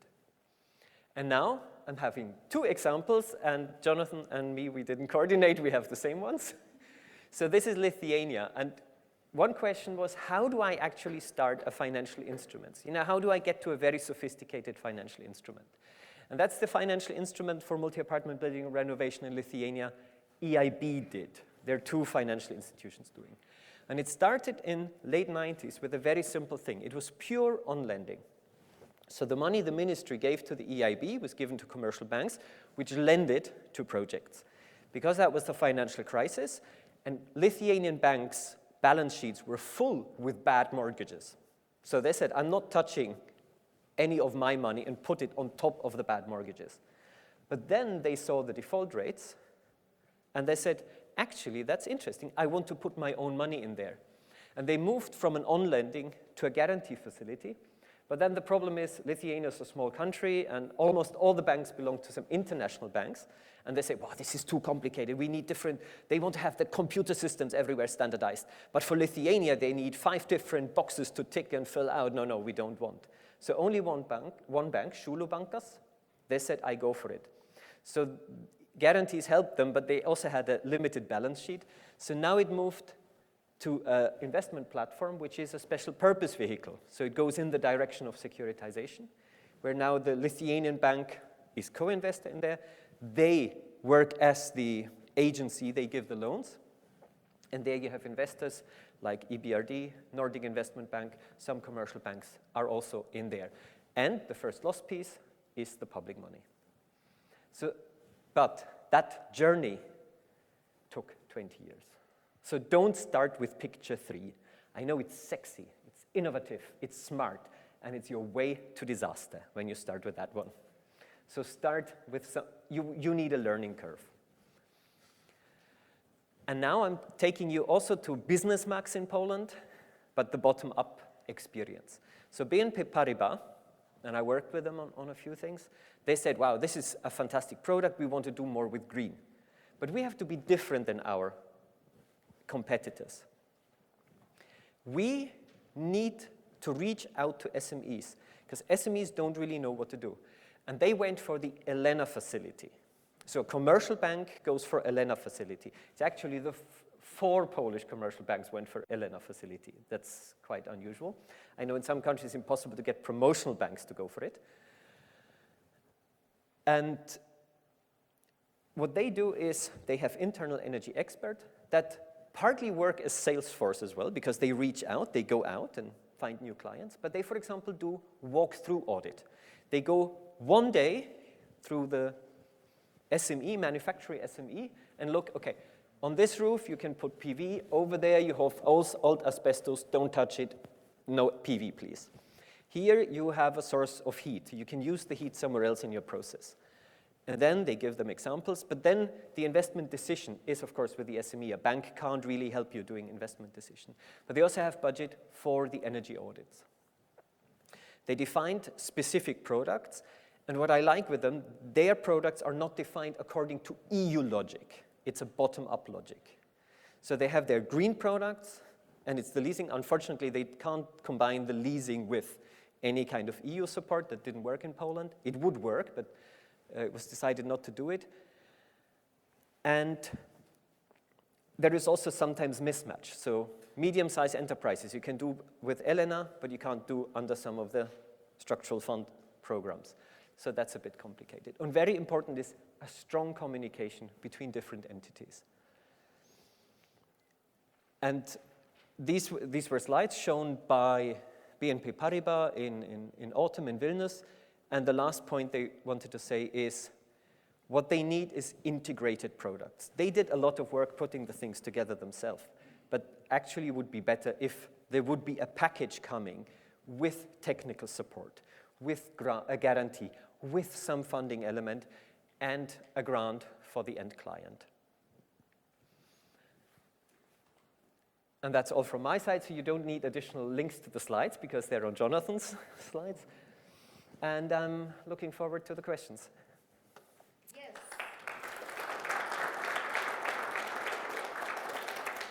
I need to put my mic on because I always put it on mute, so sorry when I'm not heard. Sometimes it's my fault there. But now I managed. You were speaking at the beginning about the ESCO companies, the energy service company. Where do you see the biggest chance to use financial instrument when it comes to ESCO company? How do they work and what kinds of instruments do they use? So I wrote... We'll have a chairman of CORE here, so we'll talk about it later on, but... I wrote 2 publications about it, and I don't want to repeat what's in there, but I was going on the quest in the EIB group and find the ESCO instrument. And there was equity to an ESCO, subordinated debt to an ESCO, loan facility to banks, loan to the client to co-finance the project, and so on and so on. Of each type, I found 2 examples, or 1.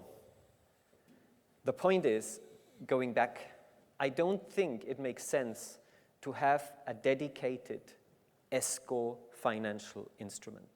At the end of the day, an ESCO is a company that needs equity, that needs debt. There is one exception, and that's the sales of receivable, the forfeiting, because the ESCO will accumulate future receivables, and there is a good way that they offload it to someone else. You can support this with structural funds, but there are also commercial companies offering it. For example, commercial banks in the Czech Republic. It's a standard business here without any public support because it's good clients.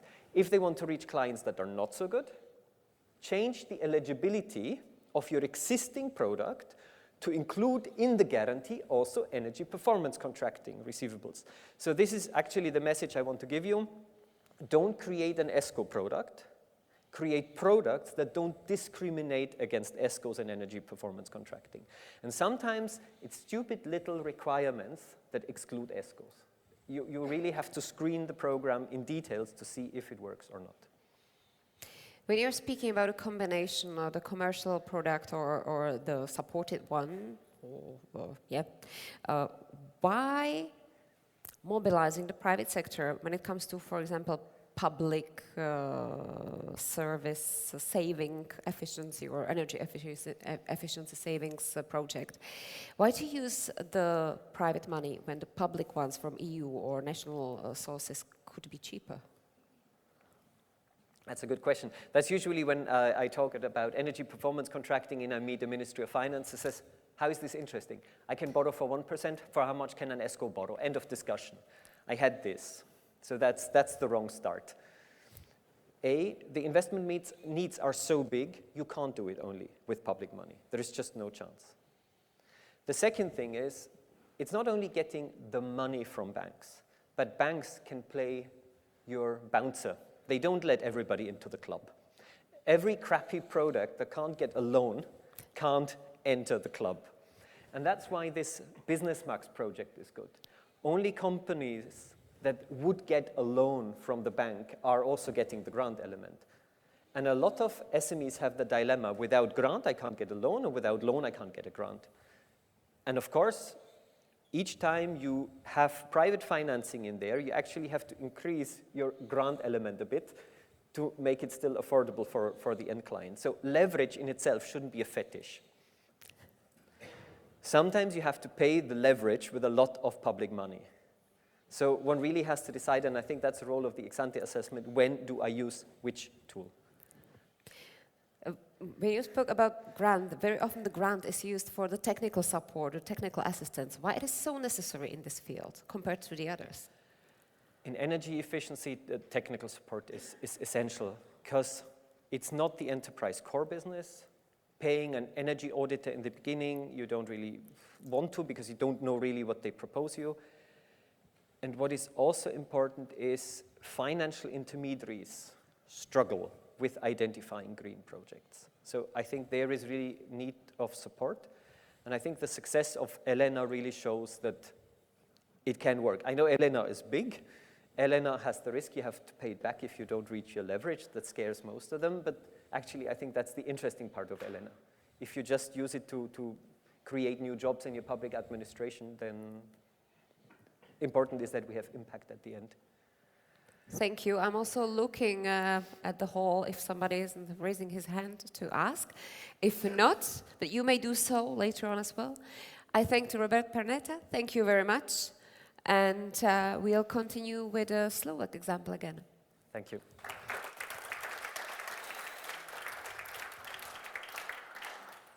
So we may continue in Slovak or in my case Czech, protože moje slovenština by nezněla úplně. Na Slovensku a já budu mluvit česky, protože slovensky neumím. U programu I will going to speak Czech, although we will be in Slovakia.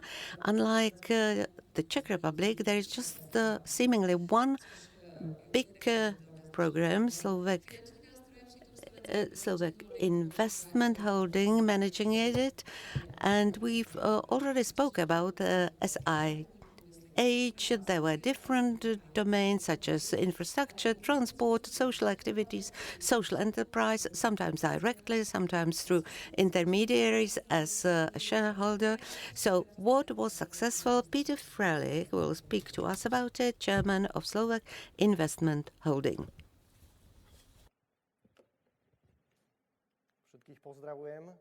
Hello, everyone, and I thank you for your invitation.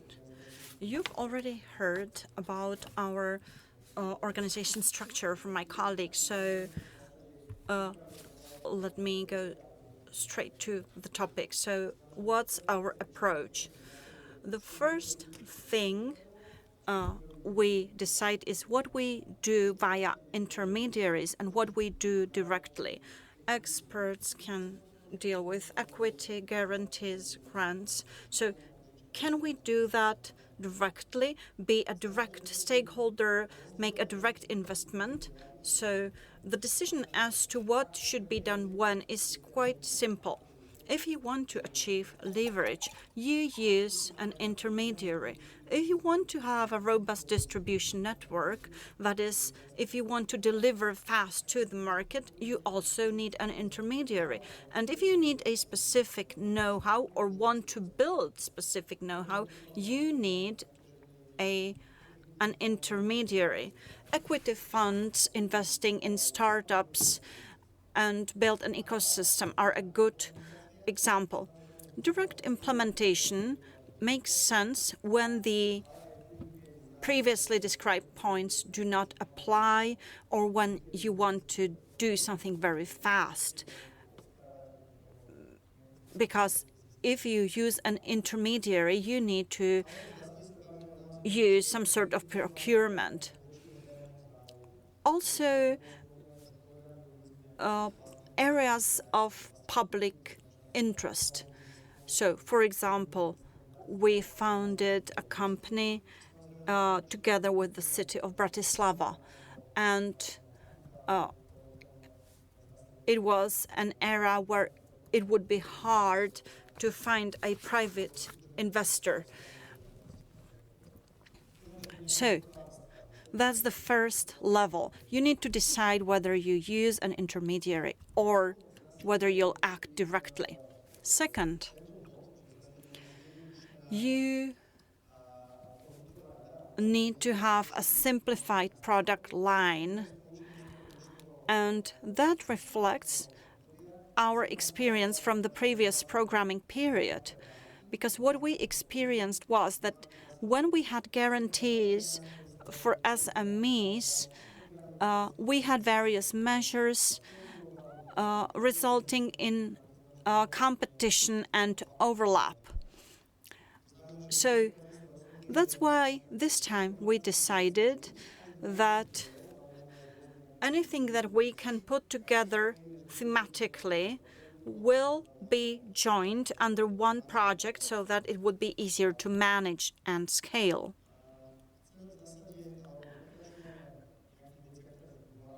Next, we want to reuse the things that have been successful in the past. So, for example, guarantee programs, and I mean anti-crisis guarantee programs.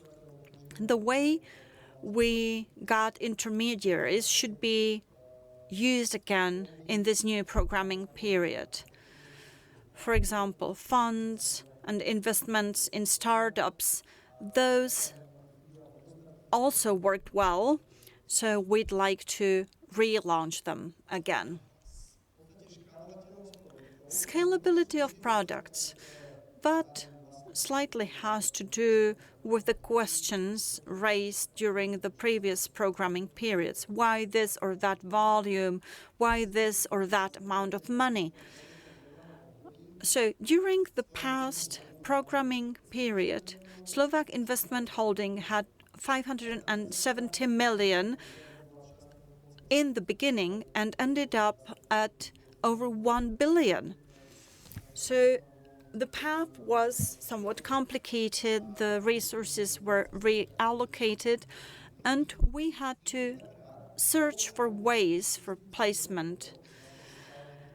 And there were clients, and they were interested, but it was kind of hard to reshuffle the money so that they could get them.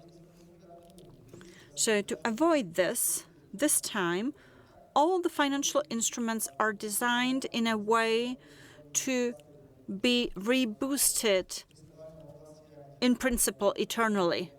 So the gap on the market is big, and the instruments are designed in a way allowing us to use the resources once we get an allocation from the state.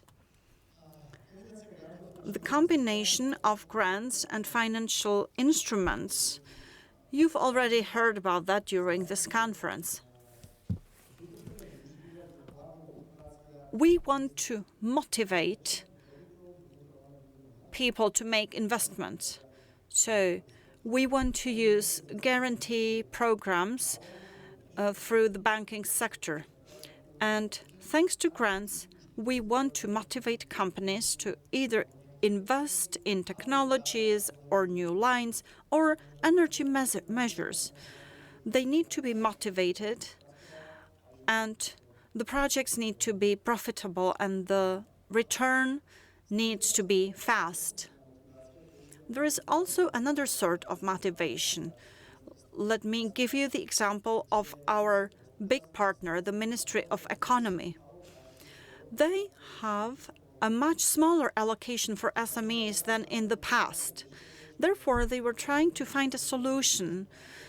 They knew they needed a new financial instrument. They needed to achieve leverage to support SMEs. Also, the combination of grants and financial instruments allowed them to achieve maybe a transitory period. So what they used to do through grants, they'll be able to do now also using financial instruments, because grants will be over, unfortunately. So there'll be sort of a transitional period towards the future. The complementarity of various financial instruments is also important. We use funds from the EU, we have funds from the State Recovery Fund, and we try to combine all these and benefit from the different advantages of the different types of funding. This is a different way to think about the strategy and the way we create products.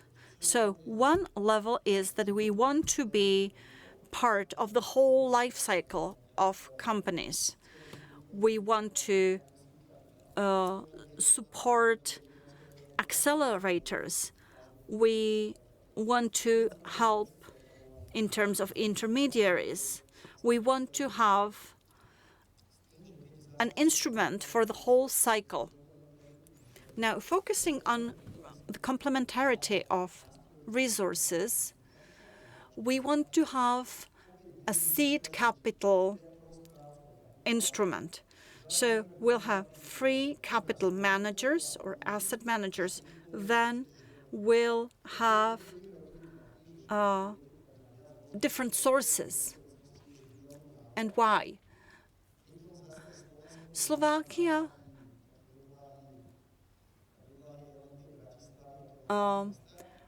has the adverse element consisting in what we call Bratislava, the capital.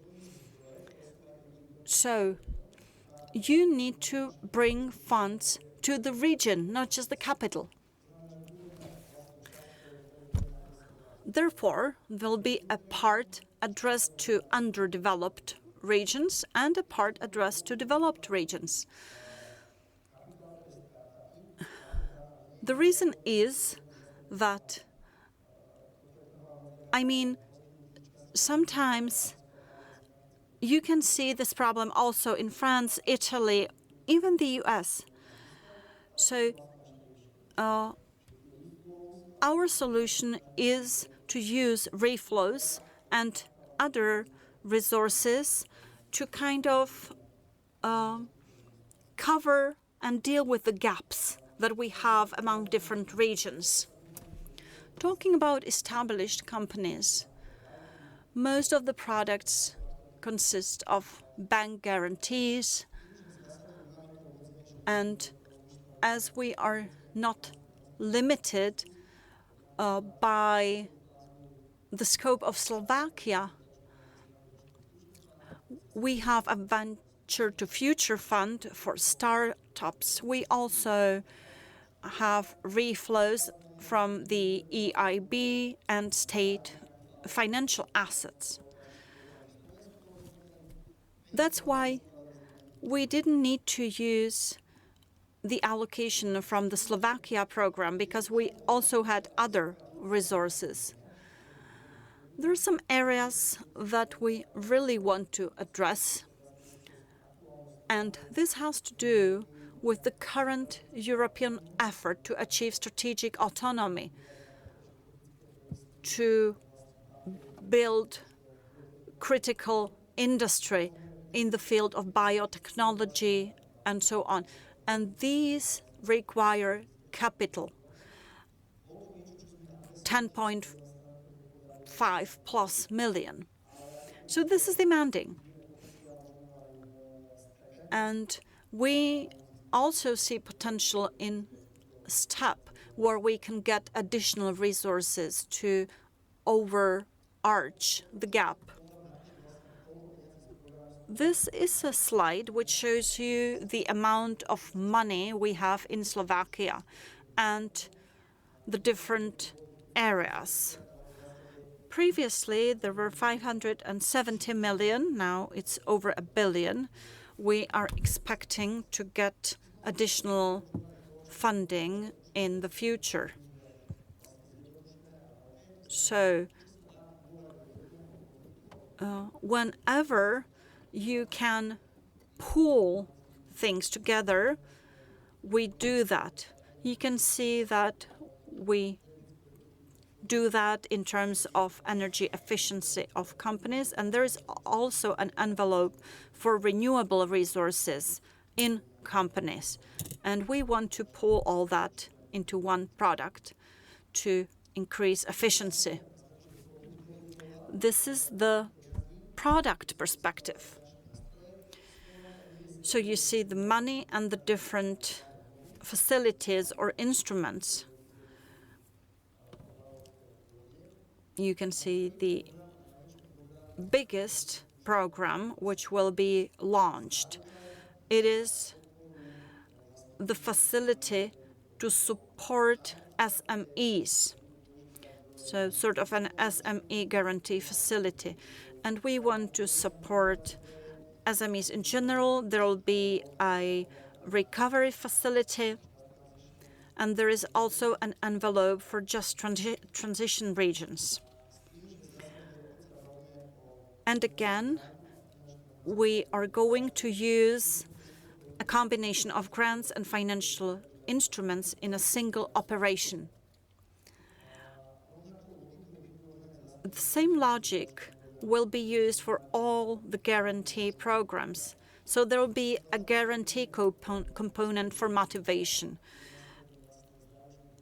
In spring, there will be an SME energy efficiency guarantee facility. This will be followed by a guarantee instrument to promote energy efficiency in public buildings. Then there is a guarantee instrument to support social economy SMEs. Although here we've been thinking about changing this into portfolio risk showing loan, which means that you provide money for this other product.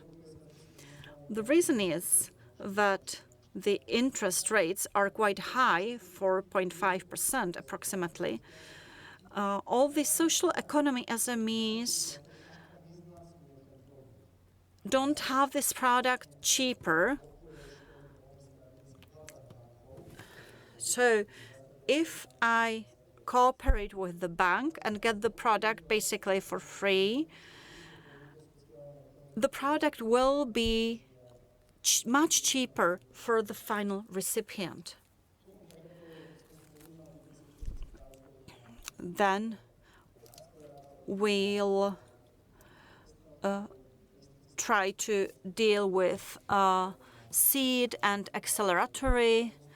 There will also be an equity program for waste management, and then there is an allocation to roads and highways. Here we'll cooperate with the Ministry of Transport. And again, here we'll provide a subordinated loan, which will make the whole product cheaper, and the money is ready. So let me now explain the grant and the combination of the grant and financial instrument in a single operation. In other words, what we thought about was perspective of the final recipient, the one of an enterprise and their enterprise. Our first target was to have a critical mass sufficient enough for every bank being able to provide it, so that the company, the final recipient, wouldn't have to look for a specific bank with available European funds, that it would rather go to its standard bank having the funding. And we will organize so-called open call towards the banks. That was already tested during crisis guarantees. At the beginning, we had discussed with the banks setting up a certain simplified framework for them, and each relevant bank in Slovakia showing interest could be involved. We would launch an open call. The banks would have their due diligence and could provide for the funding. Another thing we were looking for, and it was already mentioned here, how to simplify it all. So how to make it streamlined from the final recipient for the company and also for us, for the banks. And the way we chose was to delete collateral so that the company gets a loan, provides, for instance, a production line, the production line for the money. The production line is set up, and as soon as it is commissioned, a part of collateral is forgiven. The same principle will be applied to energy efficiency projects or thermal insulation of public buildings. As to intensity of grants, we played a bit with it. When speaking about SMEs, the allocation was rather low in the light of Bratislava location. So practically all was consumed for guarantees. When we go further east, the bank guarantee will be bigger. And if we speak about Eastern Slovakia, particular district, if it is one of less developed districts, or if it is within a region that are exposed or subject of just transition, it will be increased by 20%. And as a certain incentive, if CapEx used is linked to circular economy or digitization, they can get even additional 5% more. So in this way, intensity of grants was studied and set up. Philosophy of the component consisting of grants also thought about the fact that it must be always available. There must be some incentives, and it's a question of striking the right balance point where the company will feel interested, the society will be able to provide for further conditions, and open calls will be feasible. Thank you for your attention. Peter Fröhlich, thank you very much, and he will also answer some questions. So does it mean that SIH have products that go across different programming periods? Yes, it has. You also mentioned another thing, I mean a combination of grants and financial instruments. Is there anywhere in Slovakia a situation where these two would be clearly separated? You mean for the future programming period? For schools, for instance, schools should be part of public buildings, and therefore the combination can be used for them. Concerning transport, we do not have any instrument containing grant component in it for them. You have cooperated closely with commercial banks. Such a combination of grants and FIs is something new for them as well. Isn't it too complicated from the administrative point of view? Well, we spoke about it with the banks, so we have had their feedback, knowing what was ideal for them, and being aware of the fact that unless there is some specific barrier, they should be okay with it.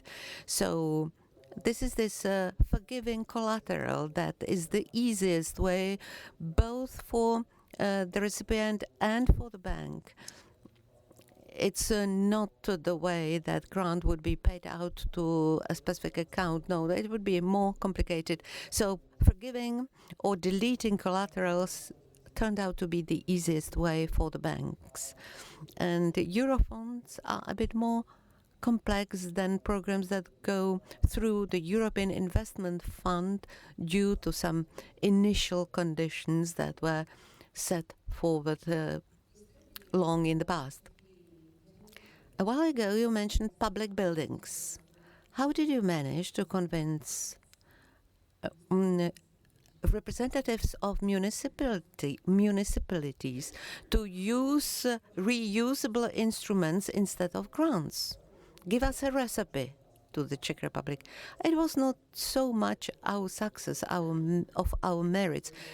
They were rather our intermediaries who did this fiddly work, explaining to mayors, to communities that these things are good and meaningful.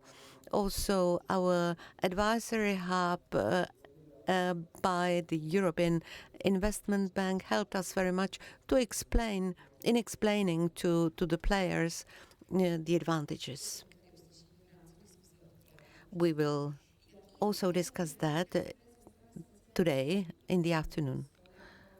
Social enterprises, do they enjoy any interest-less loans in the Slovak Republic?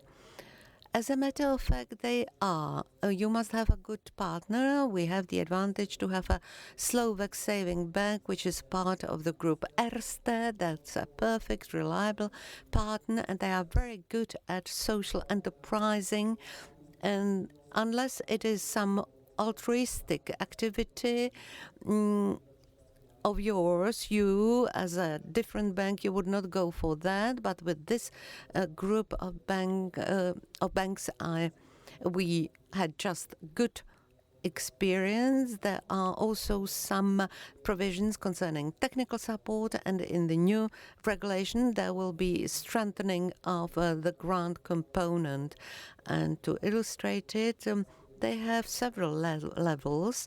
They deal with the social enterprises that are viable, with the idea that grant component is not big, perhaps 5%, but we also have to deal with hardcore social enterprises where grant component is much more important, much bigger.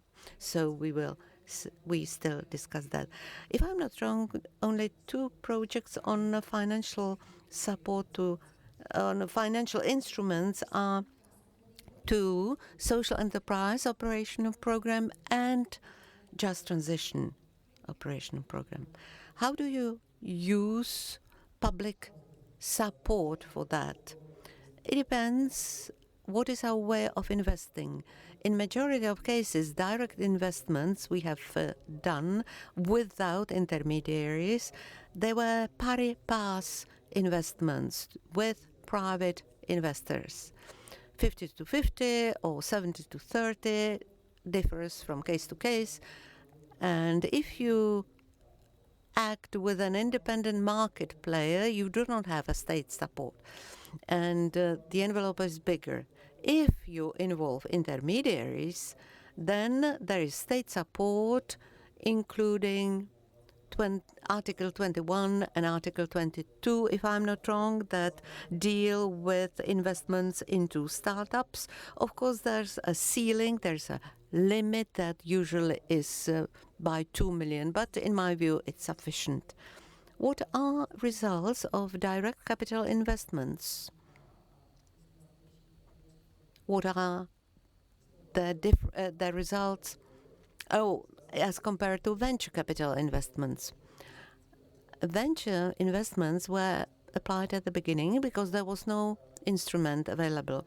So it was providing through intermediaries, through funds, and since there were no other means, these supplemented them.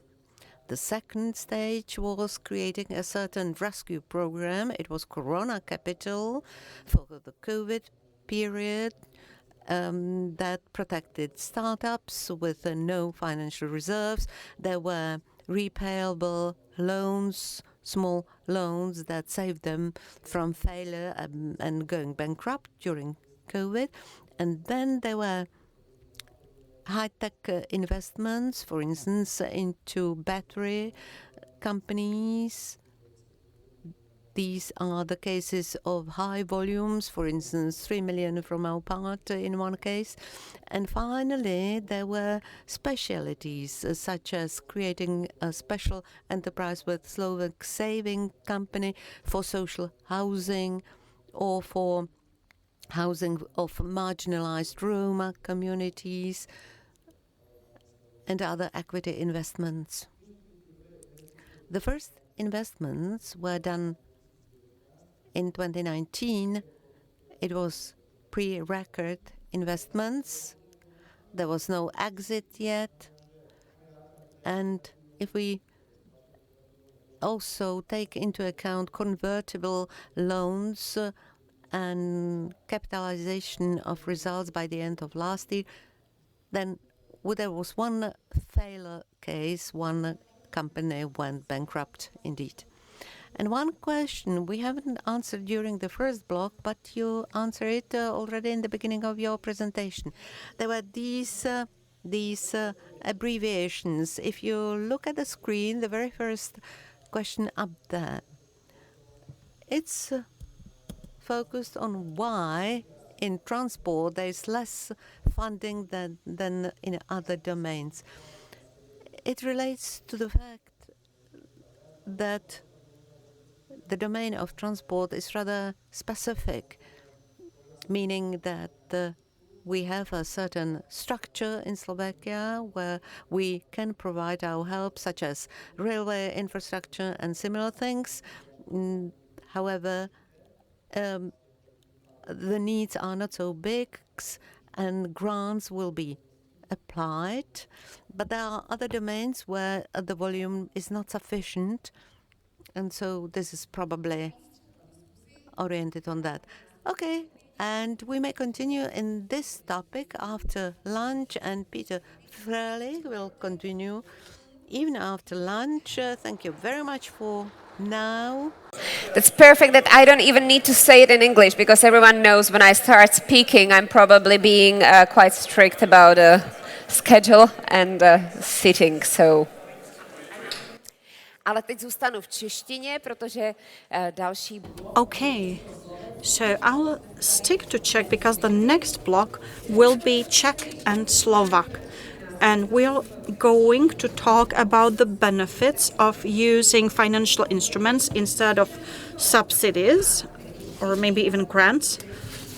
And we'll bring maybe a more critical perspective, and we'll also deal with solutions and obstacles we may be faced with when we use financial instruments. So the question is where the problem are and what obstacles may occur during the implementation of financial instruments.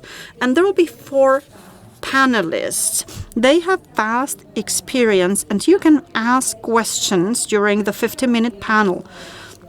So let me invite here to the front Mr. Jan Fiala, the managing director of the company Lahůdky Fiala.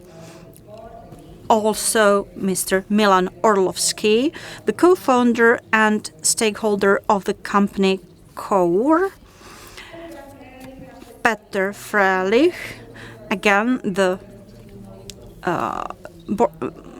chairman of the board of directors of the Slovak Investment Holding, who has been long time involved in asset management, and Petr Procházka, a person responsible for sustainable finance and European agenda of the Czech Banking Association, but he's also worked for the Czech National Bank.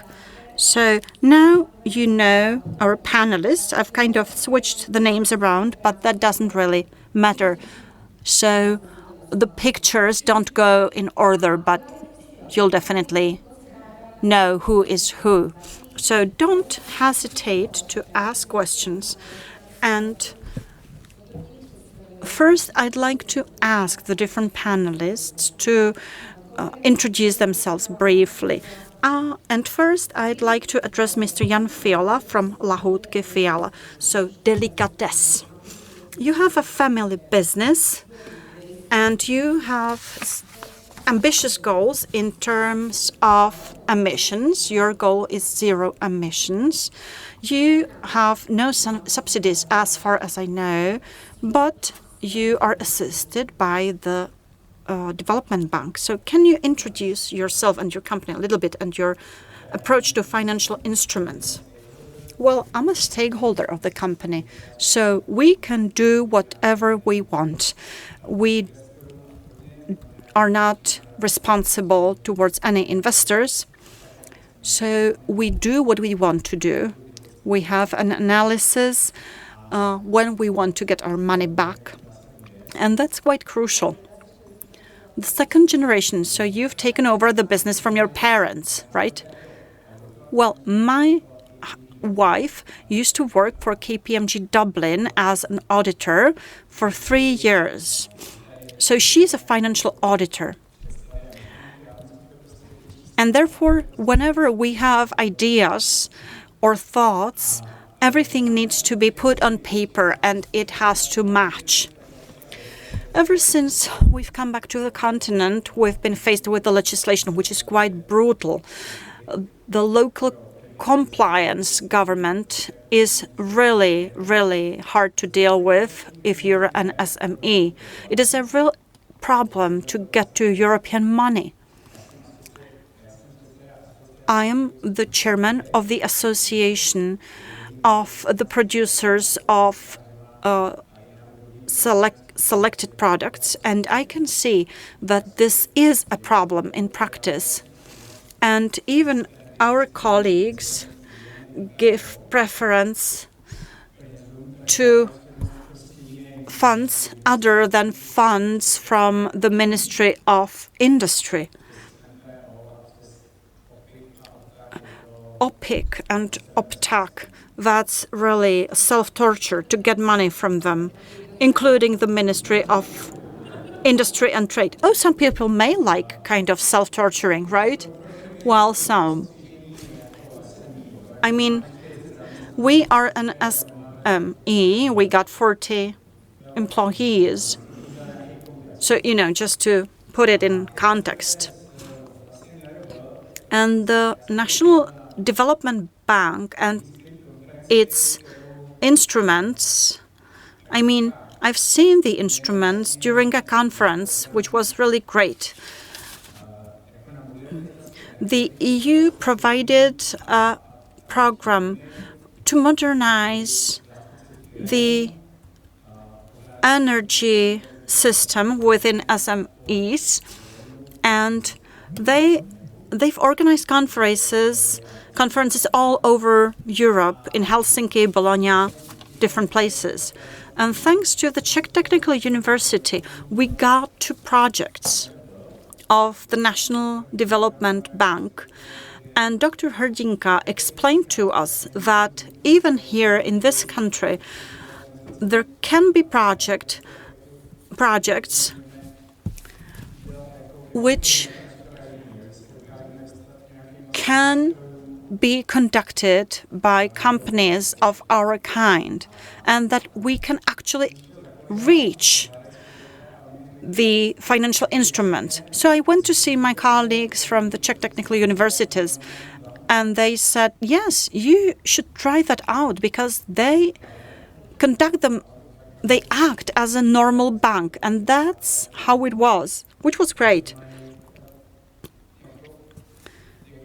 So, I mean, it's as if you take a loan or a building savings loan. They have normal metrics. They have normal processes. They won't overload you with red tape. So that it can be meaningful, and thanks to their money, we adopted quite a revolutionary measure when the energy crisis broke out.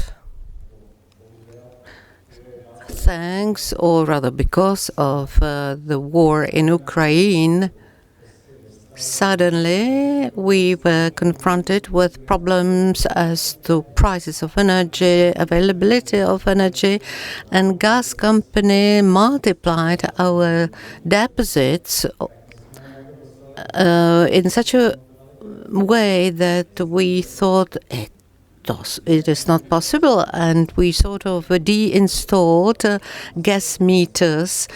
And of course we didn't want to send money to Putin for his massacring Ukrainians, and it was only thanks to the fact that we had money available, while our colleagues who had for instance grants, they are going to deal with the paperwork even next year, while our situation was much more beneficial. We are okay, and it saves us money. We're going to hear something about a Slovak example, the company Core, the company providing energy performance contracting and using Slovak investment holding money. It was one of the cases when almost the Slovak investment holding could have become core shareholder, but that finally didn't happen. So what is your business? What are you doing in practice? And then Slovak investment holding will naturally continue. My name is Milan Orlovský. I'm one of the stakeholders. We were two co-founders 14 years ago. A colleague of mine who knew how things worked, and me in charge of trade and strategic things. Let me say that we are accountable to the financial service and to the God, perhaps, if it exists. And whenever problems appeared, we always tried to find a good solution, I mean rational solution. We are now 90 people in Slovakia. We are the biggest company using Euro funds. Our biggest enemy were 100% grants of our clients. We were looking for a niche, always, starting typically with, for instance, a school needing reconstruction and funding. And since our beginning, we haven't done to our clients a chance to intervene with our management. We propose our system, we guarantee functionality, and as soon as you are able to guarantee lifelong costs, it gains you, your clients. So we did reconstruct the school. We look now at sustainable functions of the school, such as water management and lighting, and batteries and so on and so forth. We also experimented with grants. We tried to integrate, but if you get 100% grants to a client, or if grants follow the processes but not the results, well, this is not a good way, and I could tell you stories about that. And therefore, we chose this way, active trade. We have 300 projects, bigger and minor. We, for instance, have a project 3.5 million for Tatra, or biomass boiling facility. Now a project in Slovakia financed by RTV, almost 7 billion euro. So we can say we have the knowledge now, and we try to apply it properly. And we were at moments in need of equity, of a capital. We didn't want to sell ourselves to anyone, and in the segment we've been operating, they are all multinationals or major players that use state components of funding. They have their histories, they have money, and they are not finally so flexible as we have been. We always thought very much about our flexibility and about our inventiveness, finding things better and more quickly than our competitors. And in terms of funding, at a certain moment, we convinced the others that we do not want classical products. We don't rather convertible, revolving loans. And when we paid them out 3 years later, I will tell you just rough figures. When we drawn the loan, it was 8 million euros, and now when we paid it out, it was 25 million euros. So it was an increase by 20% for the last year alone. It helped us very much with our turnover. The banks accepted our under senior loans, although it was a struggle dealing with the banks, but we won it, and I can only confirm that although the journey was long, but it was interesting for us. We are paid back by now, by today, and it helped us very much in our situation. And today we have our investment fund, SICA. There hasn't been neither one. You have 400 of them in the Czech Republic, and we use now equity capital that helps us further growing. We use the money from the banks, and in Slovakia we are still green. We've existed since half a year, and we use all the money as growth money, and we show to the banks that the projects managed by us work very well, and we have the credit bank for us. So you continue then with commercial banks, yes. We have always had a commercial bank or commercial banks on our side, but they have their limits. And thanks to growth capital we can dispose of, it's now possible for them to lend us more. We have 4 times more projects that we can handle. So it's also the question of our capacities. We are searching for new ones. We guarantee the result. This is our philosophy. We sign up for such a contract that if the client accepts our way of working, the result will be beneficial, and we guarantee it. So this is the way we chose, and we think it's a very good way. It makes us different from our competitors, but the main role is we have to guard our client. The client is not self-competent. We supervise it. And one more thing, unless we had sick or we couldn't advance, it helped us a lot, the existence of SIC.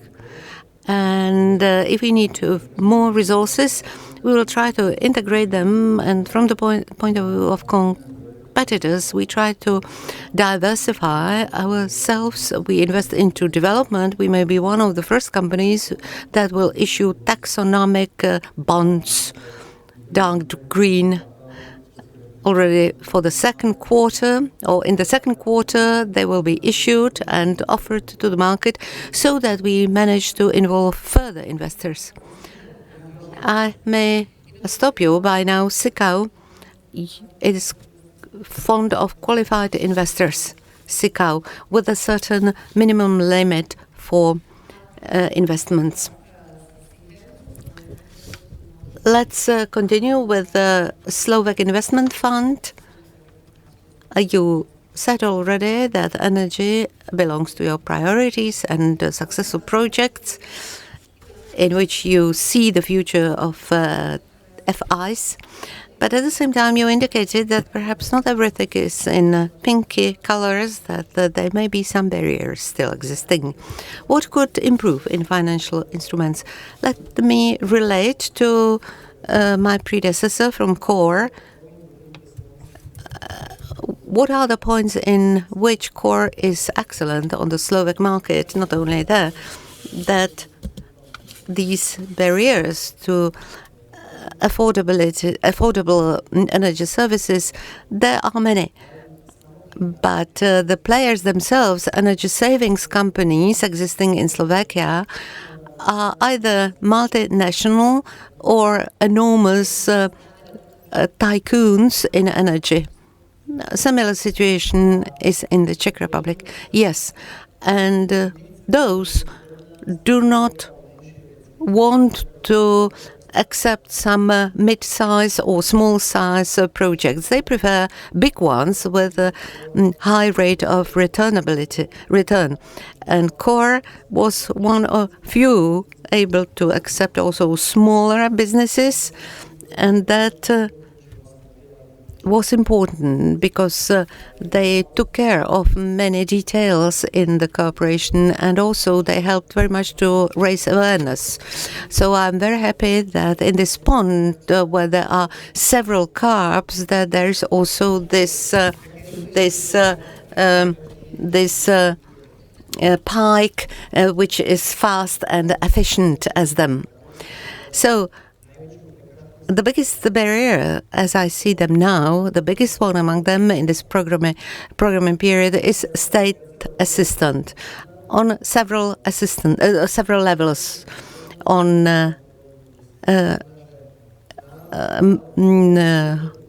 European level, it's the dealing of the European Commission, the final text of the documents managing state assistance.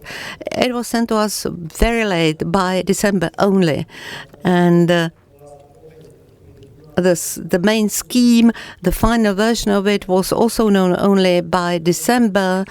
And although we have known some parameters before that, such as competition parameters were known before, but the final text came too late, and it makes our dealing with bank and with associations of entrepreneurs with those bottlenecks, with those problems, where there was a limit of 200,000 increase to 300,000. When we thought about the 600,000 loan, we could have thought with this increase about 900,000 one. So the impacts were big, and still we were not in time and sufficiently informed. Then there is this national level, which seems even more bizarre for me, because basically this topic is being treated by the Office for the Fair Economic Competition, Anti-Monopoly Office, and that asks us to issue articles, the text with specifying what will be the grant assistance or other forms of assistance. This document must be drafted, must be negotiated with the office. There is a certain template that has to be sticked to, and sometimes financial instruments are difficult to fit in. And this document has no extra value, no added value for anyone in the chain. You take a loan that is covered by our guarantee with a grant, and the bank, as a professional intermediary, deals with it, has to deal with his CEO, and again there are steps that do not have any added value, and the same applies to the Commission. If a scheme is being described and sent to an office, it doesn't make that the practice is more transparent or streamlined. So too much administration, too much paper bureaucracy work. Yes, indeed. So this process has taken already 2 months, and it's nothing else than bureaucratic one. And then we spoke a lot about combination grants plus financial instruments. In principle, there's no problem with that, but it's not reflected in reality. 2 years ago, when a similar meeting was held here in Prague on financial instruments, it was followed by non-formal discussions with the Commission. We already had the aim to use these combinations, and we were sort of assured that it would be feasible. It should be feasible for us. But as a matter of fact, it was then quite difficult for us to fit into the text of those specific articles about state assistance, state support. And on one hand, we have this packet of financial instruments with much larger possibilities. And still, if we think about it, Eurofunds, money of taxpayers of Europe. So you need to take a look at who the intermediary is. Banks, then recipients, that's SMEs. So why are the rules different for the different stakeholders? So you need to see a logic behind. So those are the biggest pinpoints that we have to deal with, and all of them have to do with state support. But still, it's working well. But I know there's Jonathan here, and I can ask him. But before I do that, I'll give the floor to Petr Procházka, because you see it from the Czech perspective. Maybe we'd be happy to have this sort of problems, because at least we'd be drawing some money. But in any case, you've been trying to raise awareness about financial instruments here in this country. Why is it not working? Who is to blame? Well, let me take a small detour.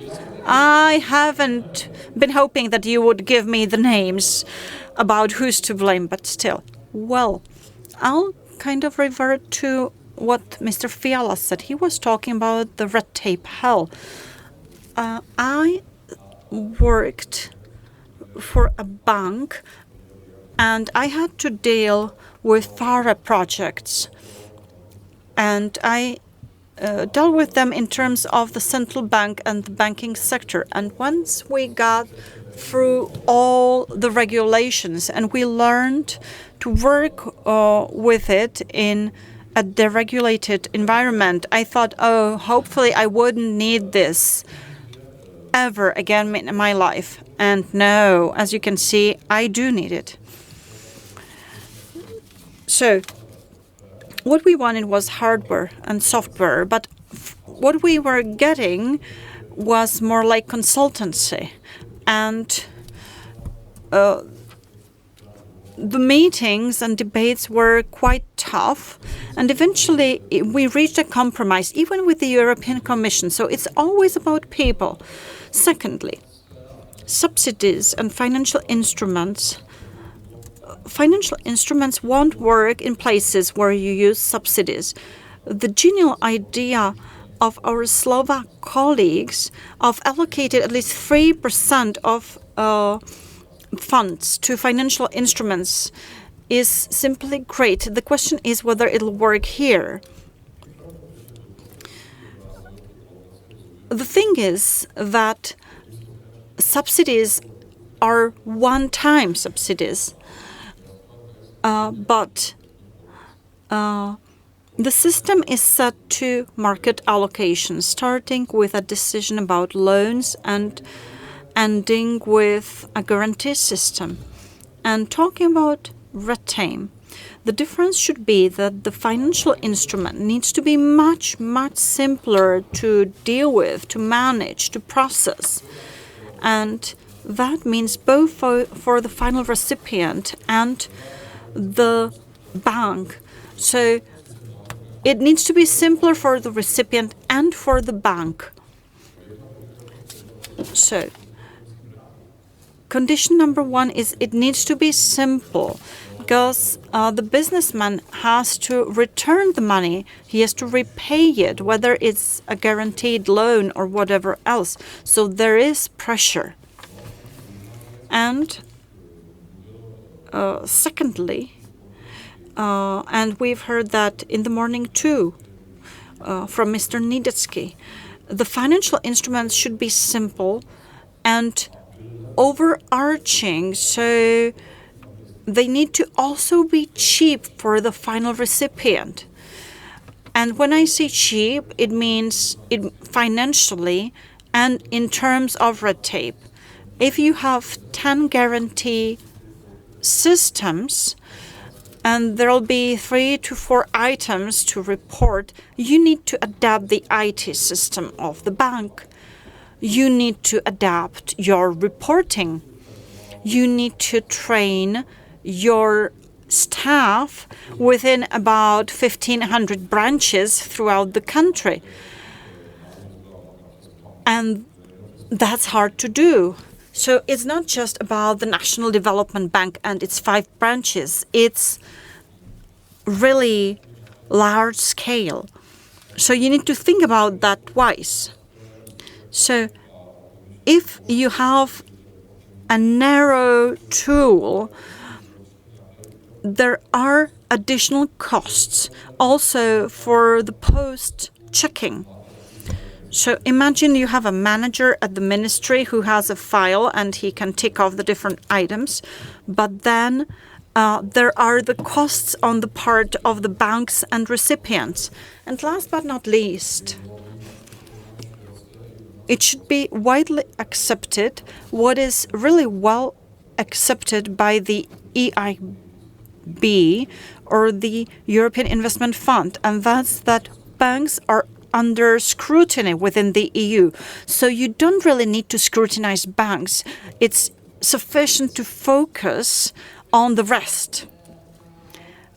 That's about it.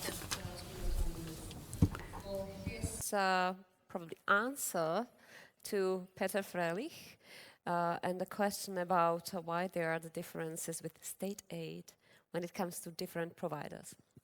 Okay, thank you, Michaela. And thank you, Peter, for raising this, because it's always useful to have an interactive discussion on these sorts of issues, because there's lots of confusion. You talked about the Commission. Now, the Commission is not one monolithic body, and there are different parts of it. And as we have the ministries, the Commission has the DGs. Exactly. You understand perfectly. So the CPR was developed on one work stream, basically run by DG REGIO with the Council and the Parliament, with its own timeline, and with the normal Council and Parliament procedure. DG Competition has a different procedure which involves multiple consultations and different timelines, and the timing is sort of more within their power, but at the same time not within their power, and that's why the 300,000 only came at the end of last year in terms of the raise in the threshold not requiring notification.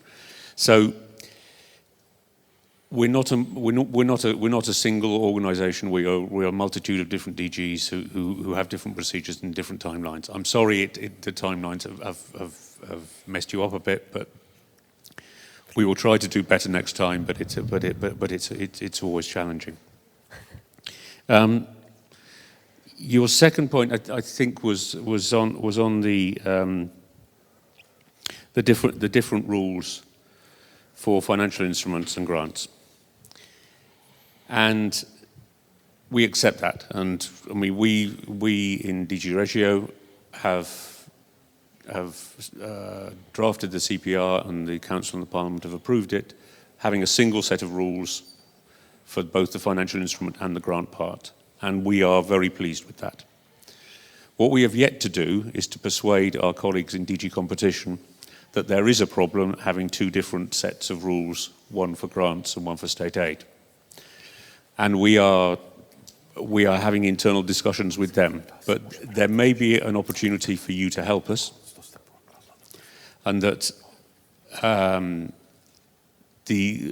I used to work in DG Competition, and what we always used to say to outsiders who wanted informal advice or some sort of informal reassurance, notify, send something formal. And that I think would go a long way to solve this problem. And if you want, we can offer you help in or offering your national authorities, but I mean we can work with you and the ministries to help you submit a formal notification to DG Competition to precisely resolve this issue. So I mean you would then get reassurance on your side that you would know exactly what the state aid regime would be, because you would have a formal decision from DG Competition. And then that in turn might lead DG Competition to reflect on why it's got two sets of rules, one for financial instruments and one for grants. Finally, I think, I'm not sure you made it today, but you had a concern about InvestEU and differing treatments between InvestEU and the shared management funds. The problem is InvestEU is an EU instrument, and it is designed essentially to fall outside the state aid rules, which means that it has a different and privileged treatment compared with shared management rules, which have to come under the state aid regime. I can see from your face that you think this is grossly unfair. I don't necessarily disagree with you. But get used to it. But That's life. that is the factual situation. I mean, we can discuss it in a bit more detail bilaterally, but that's the broad answer to your questions. Thank you for your reaction from the DG REGIO. A já se vrátím do češtiny, slovenštiny, abychom mohli pokračovat. And let me switch back to Czech and Slovak. Any reaction? I know that it's about the fact that DG competition are the bad guys and DG REGIO are the good guys. But just talking about notification, we want to avoid notification at any cost because it's another potential second process or procedure you need to take or conduct to get somewhere. So that's why we try to kind of avoid it, to speed things up.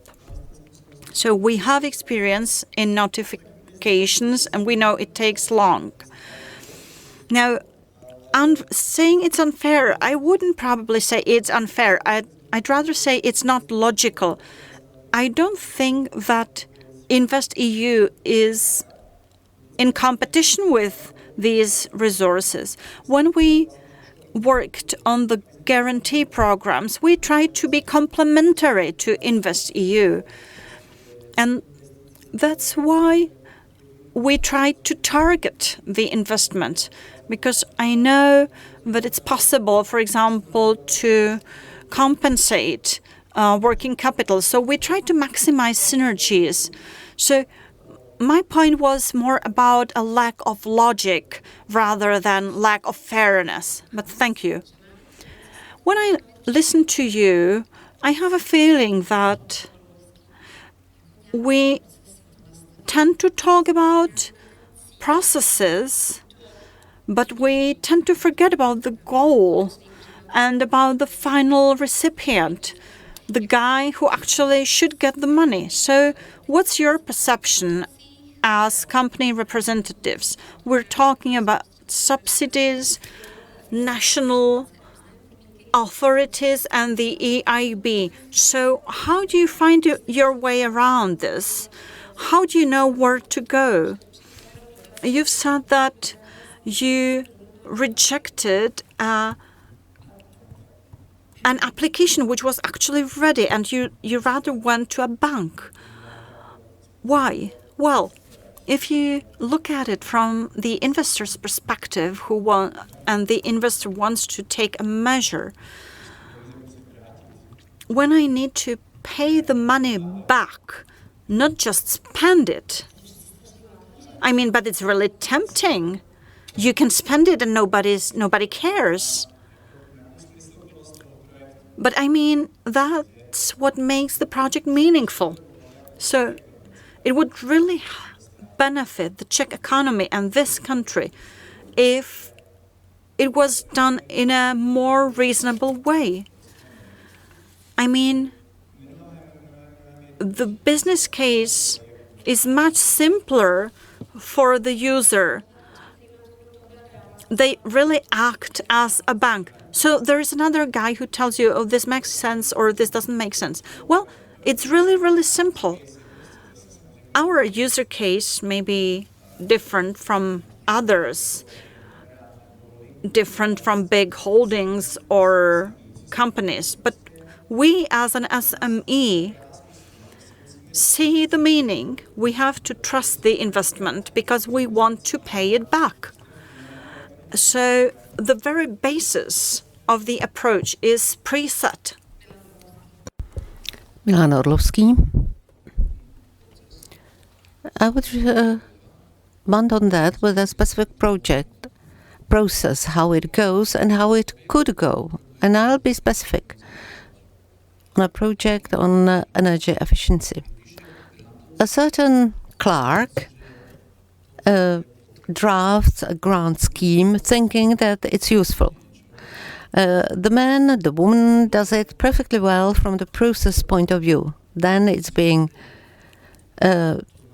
done in Excel format, so it must fit in. And if I am a mayor, I find out that there are some calls, and they are made for 6 different directions. The mayor has to orient him herself within it, then needs a designer person. Designer that will design not what is meaningful, but what is usual. And how the person, the mayor, will find the designer according to the price, the lowest one. And what's being drafted, it's then applied to a specific call. And then there is a tender, and the clerk says, put in just those things that relate to the building and to the energy savings. But what about painting corridors? Or what about lightning rod? These are ineligible costs. Then, when the tender is held, what is finally reporting? Reporting works with sustainability in Excel. Nothing is being measured. Everybody's happy, everybody's content, but why shouldn't it go differently? I take money. These are the companies who know how to do the craft. I will describe them what the buildings should be reconstructed. Tell me, dear companies, how much it will cost, and then we will choose the ground. So a clerk cannot know how to do it properly. There are perfectly done audits, for instance, with perfect structure, but unusable. And when we say, add a chapter entitled Second Opinion, they will say, it will not be constructed at 100,000, it will be at 200,000. And what were your sources you took the information from? I cannot say, I don't know. So if we are to provide a result, if we want to have a meaningful result, this must be in the center. The result must be our target, not the process. And the process is then just based on standards, on norms, on processes approved already. And what's being proposed to us, either the state pays for it or the municipality, but still the process is done not through clerks, but through results of our projects. Let's get back to Petr Procházka, who hasn't answered my question. You know what question I mean. Why it's not possible when we keep hearing that many grants, many subsidies are just rubbish? Let me get back to what Mr. Fiala said. At a certain moment, and it's not long ago, we had a large scale of instruments to support small and medium enterprises, and they supported also banks how to issue their loans for these SMEs. If the SME doesn't have enough of property to put it in guarantee, it's a middle-sized enterprise, the guarantee may be a hedging for the bank, and for a small enterprise it could be an entrance ticket for banking funding. If there is anything I remember in positive sense from the time of COVID, let's call it a hyperbola remembrance, it is that it helped us in 2 domains. One persisted, and it's a digitalization without any supports, without any grants. Everything went digitalized, all the education sphere and so on and so forth. While the second domain, that some systems were created in order to support the smallest enterprises who were losing their potential and ability to survive the crisis period. And together with the Ministry of Finance and the bank, a guarantee system was established then, quite unique in the Czech Republic, enabling a small enterprise to contact a funding bank. The bank offered a certain portfolio of loans, and all paperwork was done, not physically because we couldn't move under COVID, but still everything was done, and it was quite a robust guarantee program entitled COVID-3. It was in operation till 2021, if I'm not wrong, and from the point of view of sizes of loans, it covered almost 80% of loans to 7.5 million crowns, and bigger loans up to 30 million crowns. I don't remember exactly the figures, but it could be something as 24% of all such loans. Then we were at the end of 2021. The European Commission extended the framework of public support to such systems if required for. The Czech Republic didn't use this chance to ask for extension of applicability of this system. And in connection with the Russian invasion into Ukraine, this extension framework was even further adapted, and still we didn't make use of it, and COVID-3 stopped existing. But still there were expansion guarantees of Ministry of Commerce and Industry, very good thing.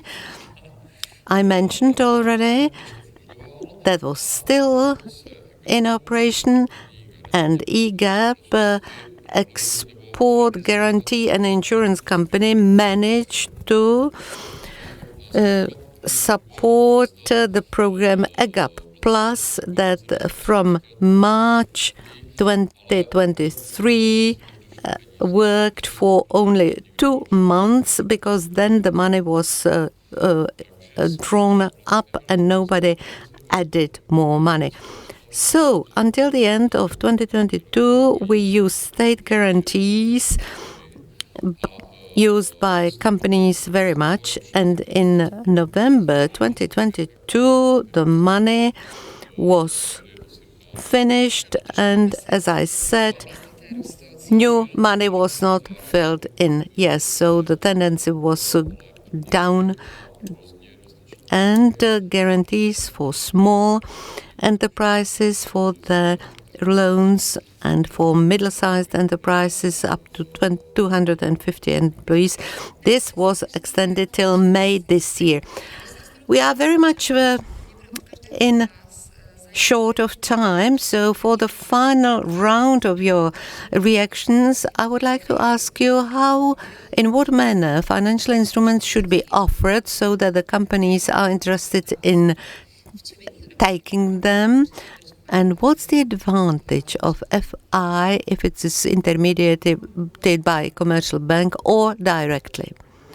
Commercial banks have large, huge distribution networks. Therefore, they are able at a massive level to act, which is not typical for any state institution. Whenever they tried, they failed.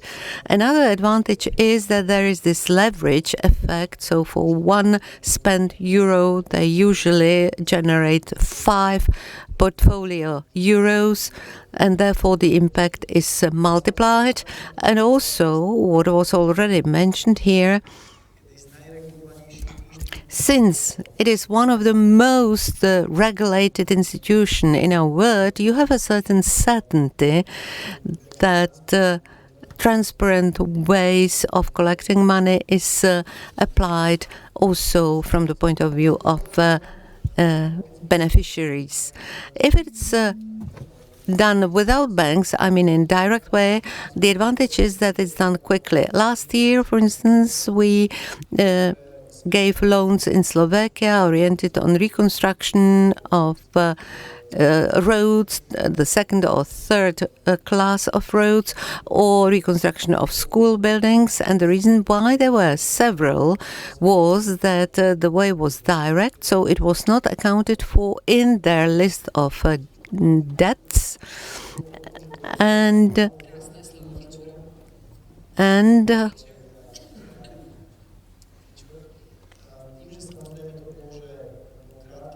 since the time was limited, very short, it was not possible, in fact, to go through intermediaries. And also there was a small amount of recipients of bigger loans, and therefore conditions were very favorable, and it could have been taken for much better conditions than if it went through some guarantee instrument. And therefore, it's always recommendable that the right way is chosen prudently. Okay, and now we get to the really final round of your answers. Please be concise. We've been speaking about usage and first, launching and implementation usage of financial instruments. What should be added or suppressed in order that the financial instruments are attractive and that they are, from the business point of view, meaningful? First, the project is to be well prepared, so that when you get on board, that the counterpart is professional, so that it's not a small of silly game that is going on in connection with grants. Because when you study it further on, it's prepared just for some selected groups. And in the Czech Republic, within the context of all Europe, it's very little to energy, to transformation, so that we truly advance from the 1990s to the 21st century being more energy effective.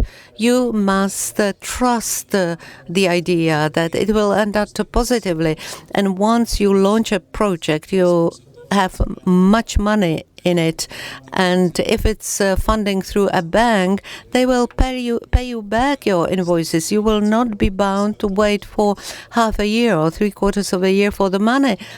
And then an audit comes concluding that you did something wrong at the beginning and you don't get anything. Yeah. For purpose of simplicity, it's easy to get it for specific projects. It's easy to report it. Also, the decision is predictable as to how much will be done, at what cost. So pipeline is much clearer, and also the state understands better what's going to be constructed, and also necessity to measure basic physical values. So what is their condition before the project, what at the end of the project? So how much was gained for the money invested? To measure, and in order to have it sustainable, that the result doesn't evaporate in 2-5 years, and we are obliged to do the same thing again. So measuring beforehand and measuring after it, and measure the deviation, the delta. Fröhlich, I saw 2 levels. Perspective of the state, I mean looking more at the companies who use the FI per customer. What are the steps to be overcome?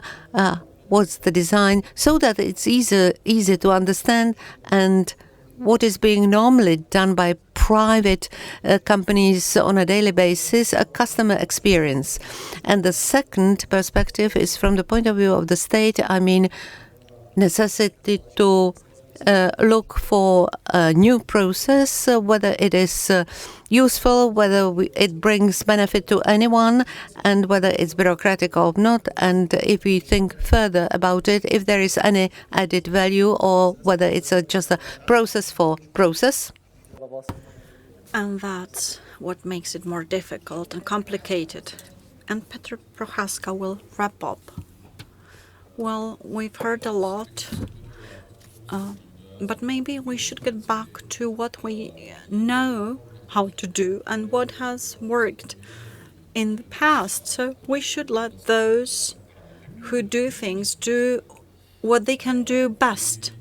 So maybe we should simply use the money that's available as economically as possible, no matter whether it is money of the Czech taxpayers or European money. We need to use the money to the best.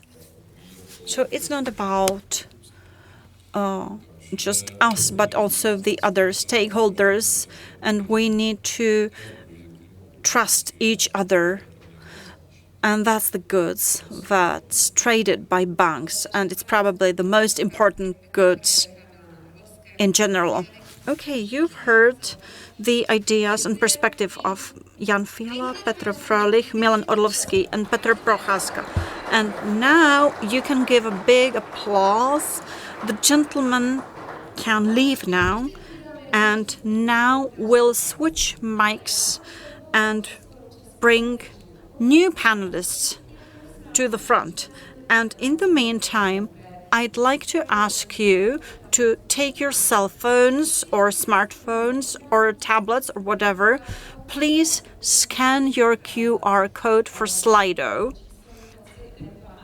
Unfortunately, I don't remember the code, but I'd like to benefit from this time slot to find out what your experience is in terms of financial instruments. So if you can display the QR code again. Yes, here it is. So please take part in the quiz. Please join in the game, even those who've been chatting.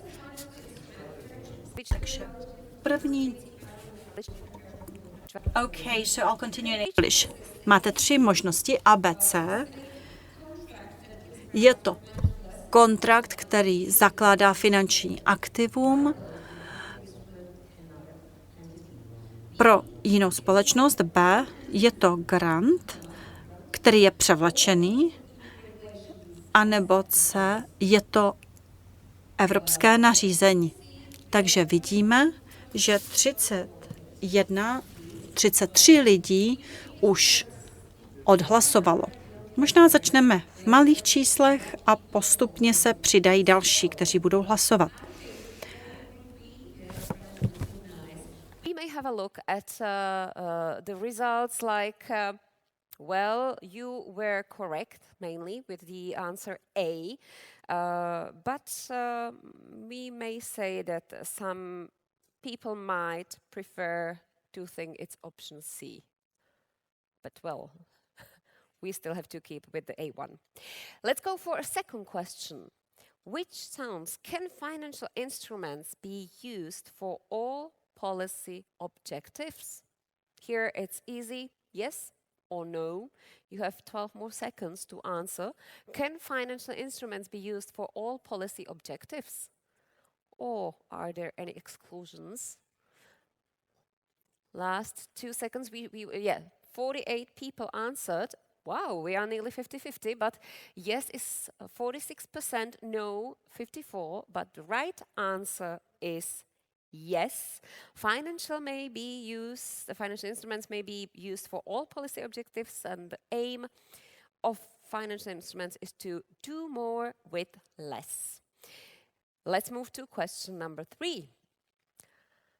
Which EU member states have the same percentage of financial instruments used in the EU funds under shared management? You could see that especially in a presentation of Tomáš Nidetzký, I think, but not only. So you can see Czechia and Slovakia, Germany and France, or Italy and Romania. Well, more and more people voting, which I'm very happy for. And we have Germany and France. Yes, the correct answer is B, Germany and France. Both use 9% of the allocated money. Italy and Romania, there it's 20 versus 2%. So there it would be a big difference. And Czechia, Slovakia, we are talking about the difference the whole day. It's 4 or less than 3 versus 9 in Slovakia. And number 4 question about FI. So FI Compass is a one-stop shop platform for advisory services on financial instruments provided by European Commission in partnership with European Court of Auditors, European Regional Development Fund, or European Investment Bank. You don't have too much time for decision because we still need time for the second panel, but we can see European Investment Bank, and yes, that's the right answer. It has also a dedicated website that provides know-how and learning tools on financial instruments. And last one for you to answer right now is FI in EU are mostly used for the support of digitization, small and medium-sized enterprises, or renewable energy. Digitization, SMEs, or renewable energy. Last 4 seconds for you. Wow, the time's over. Small and medium-sized enterprises is a correct answer. Nearly half of the FI commitments go in this area. So, well, I can see you are quite good, or you were probably listening today very carefully and got the knowledge. And we may now move to the second panel discussion. This time we are going to focus on success stories that could be taken as good example to be replicated. We have heard that Italy, Germany, France, Slovakia are very successful, but we could also see at the chart presented by Tomáš Nidetzký that Croatia had like 11% share of financial instruments on the whole allocation. So this time we had some more examples, and now we'll focus on the most promising sectors. So let me welcome our next panelists. Diana Beziak, the head of service for financial instruments at the Ministry of Development and EU funds of the Republic of Croatia, who gained her first experience in the United States, so has a broad view on the topic. Miloš Ježko, CFO and board member of the Slovak Investment Holding. He previously worked for the European Bank for Reconstruction and Development, and also as a head of the banking, of the corporate banking in Citibank. We also have Ondřej Ptáček, Director for Public Sector at PricewaterhouseCoopers, with experience from Czech Ministry of Industry and Trade, as well as the ČMRZB, now called now called National Bank for Development, or National Development Bank. That's easier for me. Petr Zahradník, already mentioned here a few times. He's the economist of the National Economic Council of the Czech government, very well-known Czech economist with focus on EU and wide experience from private sector as well as from European Economic and Social Committee. So, welcome. And obviously I start with a lady at the panel, but again, don't hesitate. If you are already with your mobile phones in your hand, you may send a question or a point that you would feel like pointing here. But Diana, could you introduce us to the system that you have in Croatia, and how is it working? How to reach the 11%? Yeah. So, I'm glad to be here and share our experience. I'm here to tell you our story. As newest member state, we joined, if you remember, the mid-2013, and we started programming 2014-2020.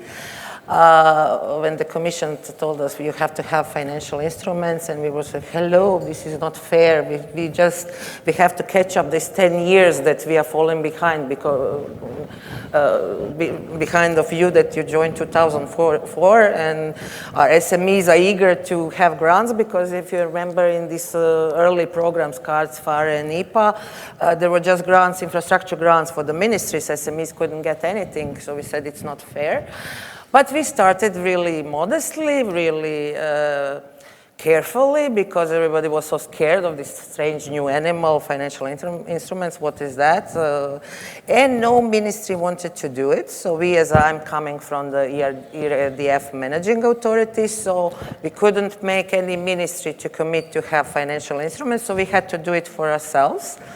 Which turned out to be very good, because from the presentations of the Slovak investment holding, it was good that it was concentrated in our ministry. So my FA unit, I lead this FA unit, we do everything. We didn't delegate any functions to the ministries. So we are basically managing authority, also line ministry. So we program, we design financial instruments, and also we didn't delegate to any implementing agency, because this is a fatal mistake to give any implementing agency that does control over grants, like we heard the story in the previous part, these clerks, these bureaucrats, to control the banks, it would be a nightmare. So we also control and verify and certify these expenditures to be, we confirm them as a regular expenditure, and then we certify to the Commission. So we started with very, very small allocation, and we spent it very, very fast. And I think this is why I'm here, because with having no experience, having late start, we started only in 2017, we increased allocation 7 times. So from 200 million euros, we came to 1 billion euros. So I manage portfolio of 10 financial instruments, 1 billion euro, 2014-2020, and I manage a new portfolio of 11 financial instruments, also worth 1 billion euro. So we came, if you look at I look at just the ERDF envelope of 15% of the ERDF in 2014-2020 is now financial instruments, and we are now back at 10%. But we will, again, I'm confident, reach 15% because it's already happening. So from even before COVID, like Jonathan said, we started increasing envelope again in 18, 19, and then again in the COVID. And for a short period of time, I was like the most hated person in the ESIF circles. And everybody said, oh, here's this evil lady coming and taking money from the our poor subsidies. Ministries having limited resources and giving to the already wealthy banks. But we did as any managing authority should do, because this is a smart financial management. Every time the N+3 rule was jeopardized, and we didn't allow this money to be parked in these big infrastructure projects that have contracted projects, but the expenditure on the ground was not happening. So we took this money and gave it to financial instruments, and once everybody saw how financial instruments are really speedy and fast and simple to absorb, so somebody in the morning said it's not about the numbers, but it is. To the managing authority, it is. Because we certified 98% of the financial instruments, while the grants at the end of the period was 60%. And this infrastructure project happened anyway, because we switched some of them to RRF, some of them were phased for the next period, but we managed to save the N+3 rules, and we are using this private money that we leveraged, because I believe you also have the total cost option when you certify to the Commission eligible expenditure. So excess private money that we raised, we use as overbooking or for this flexibility to cover the shortages on the unsuccessful priority access. So basically the Ministry of Finance is now very happy, State Treasury is very happy, because we saved the European money. So the times are changing, and I'm not so hated anymore. Now we have the ministries of, for example, last month, Ministry of Tourism didn't manage to contract the grants from RRF for the hotels because the GBR was expiring, and even the grants that they give, 50 or 40%, these projects couldn't get a bank loan, so they couldn't start the project because they didn't secure the co-financing. And so last month they gave us additional 90 millions. They gave up from grants altogether and said financial instruments are better. And just this week we received additional 100 million euro for the Urban Development Fund.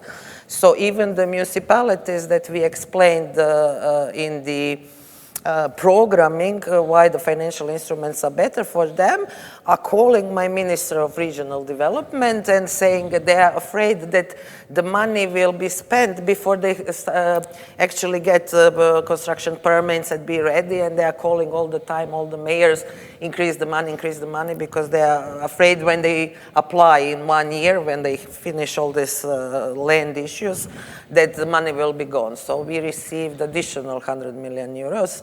And I think it's going well. And also, I think the awareness in all the ministries is at the level that we know this is our last perspective. And we have to have this transition because we believe in beyond 29, we will have no grants at all. Yes, and I see that there needs to be the period where everybody would be looking angry at you because you are taking the money from the grants that they could easily, just use, whatever, don't give anything back. But it's worth doing it, and that's what we are talking about here, the examples, the case studies that would inspire us.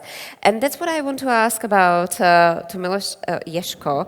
We've heard about the D4R7. It sounds like from Star Wars R2-D2, but this is, yes? Good.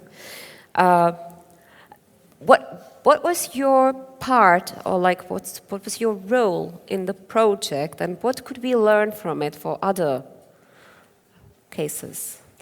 Well, D4R7 is a very interesting project. It's a very complex project on one hand, and it has to be said that this project was done by my colleagues at the time when SIH was, I don't know, 1 year old or something like that. So it had limited resources in terms of expertise, people, everything.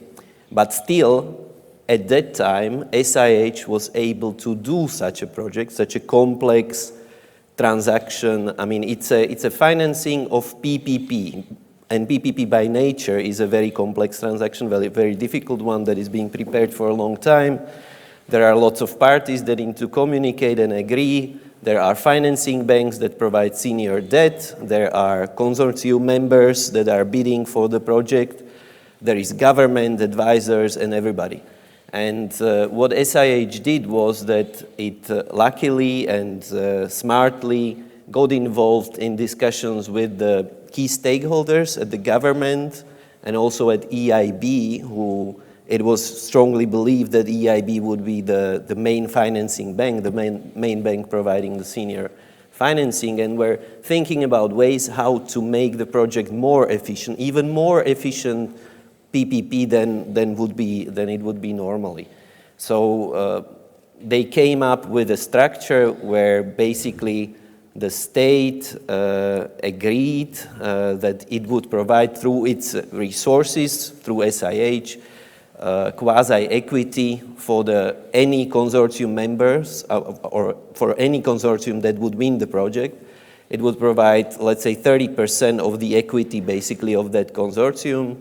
So it would take additional risk off the hooks of the consortium, so that in its calculation models of each bidding consortium, they can count with this and they can reduce the cost of equity and therefore reduce the bid. Basically the basic parameter through which they were bidding was the annual availability payment. So by having lower equity requirements, you can basically go down with the bidding price. That was the logic behind it. And it happened to be very successful. I mean, the project as such happened to be very successful, and this contribution of SIH, this value added in the project is very significant, because by providing, let's say, less than 30 million of subordinated debt for such a risky project, you can significantly reduce the cost of the government that it pays in its annual payment. If you say that the cost of quasi-equity is 10% less than the cost of true equity that the consortium is putting into the project, you can count with a very simple number that it saves like 3 million euros a year over a 30-year period, which is like considerable saving. So that's something that the colleagues can really feel good about.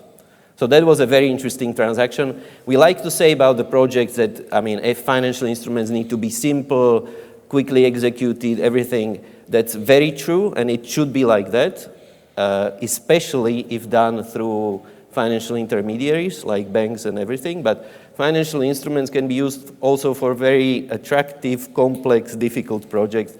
And don't be afraid, they can be done if you have the right partners to work with, such as EIB, such as the government advisors, etc.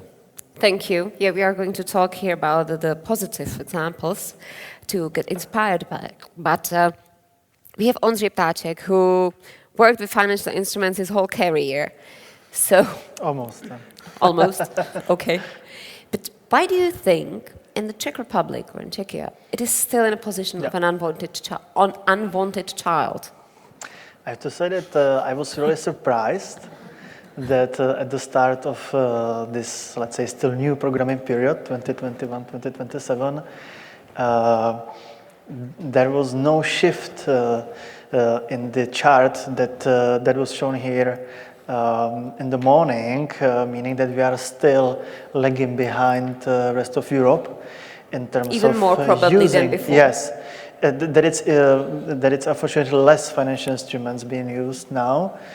Because I thought that 2014, 2020 financial perspective was actually quite successful in using financial instruments in Czech Republic through, let's say, in some cases these were like pilot projects, but I think that almost all operational programs got used to financial instruments as a means of support of final recipients, but still we don't see any progress, like follow-on or follow-up progress in the current programming period.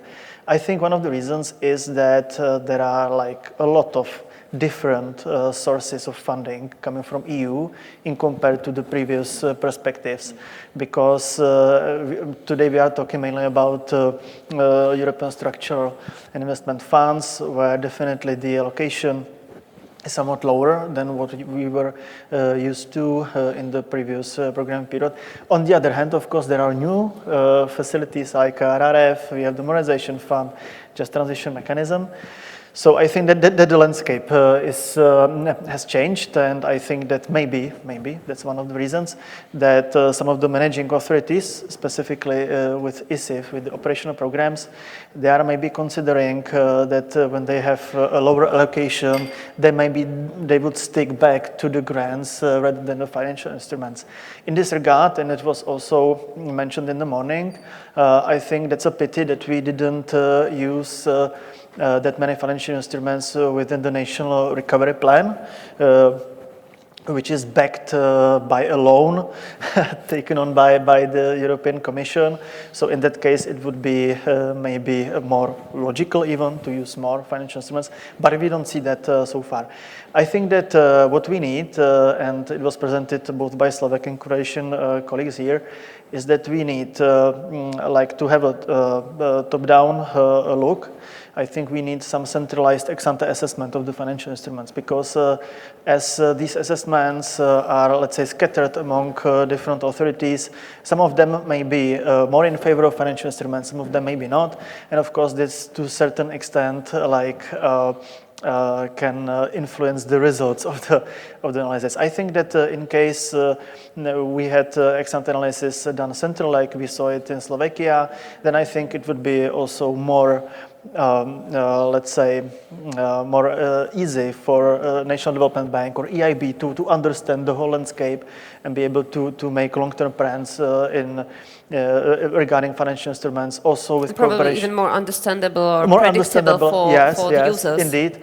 And it will be also more easily to understand for the commercial sector, for commercial banks, leasing companies, because since we have like no plans for financial instruments, we don't know which instruments will be in place in 1 or 2 years' time. Then of course it's quite hard also for the private investors to understand it, and this is, I think, not effective. The other thing is that we also need to come bottom up. And we need to understand different final beneficiaries, their positions, their projects, and how they are funded by commercial loans or equity instruments. And try to find really suitable instruments that would, for instance, share the risk with private investors, that would improve liquidity of the projects, or that will be able to fund part of equity, as we saw in Slovakia. And this is regardless if it's municipalities, if it's central government projects, if it's SMEs or large companies. Thank you. Now let's add a look from the economist and a member of the National Economic Council of the government of the Czech Republic, Petr Zahradník. You are now working on steps to improve the economy and the structure of the Czech economy as such. What role the right implementation of FI could or should have nowadays? And probably where could we get inspired? Thank you for the floor. Thank you for the invitation. I think it could play very important role.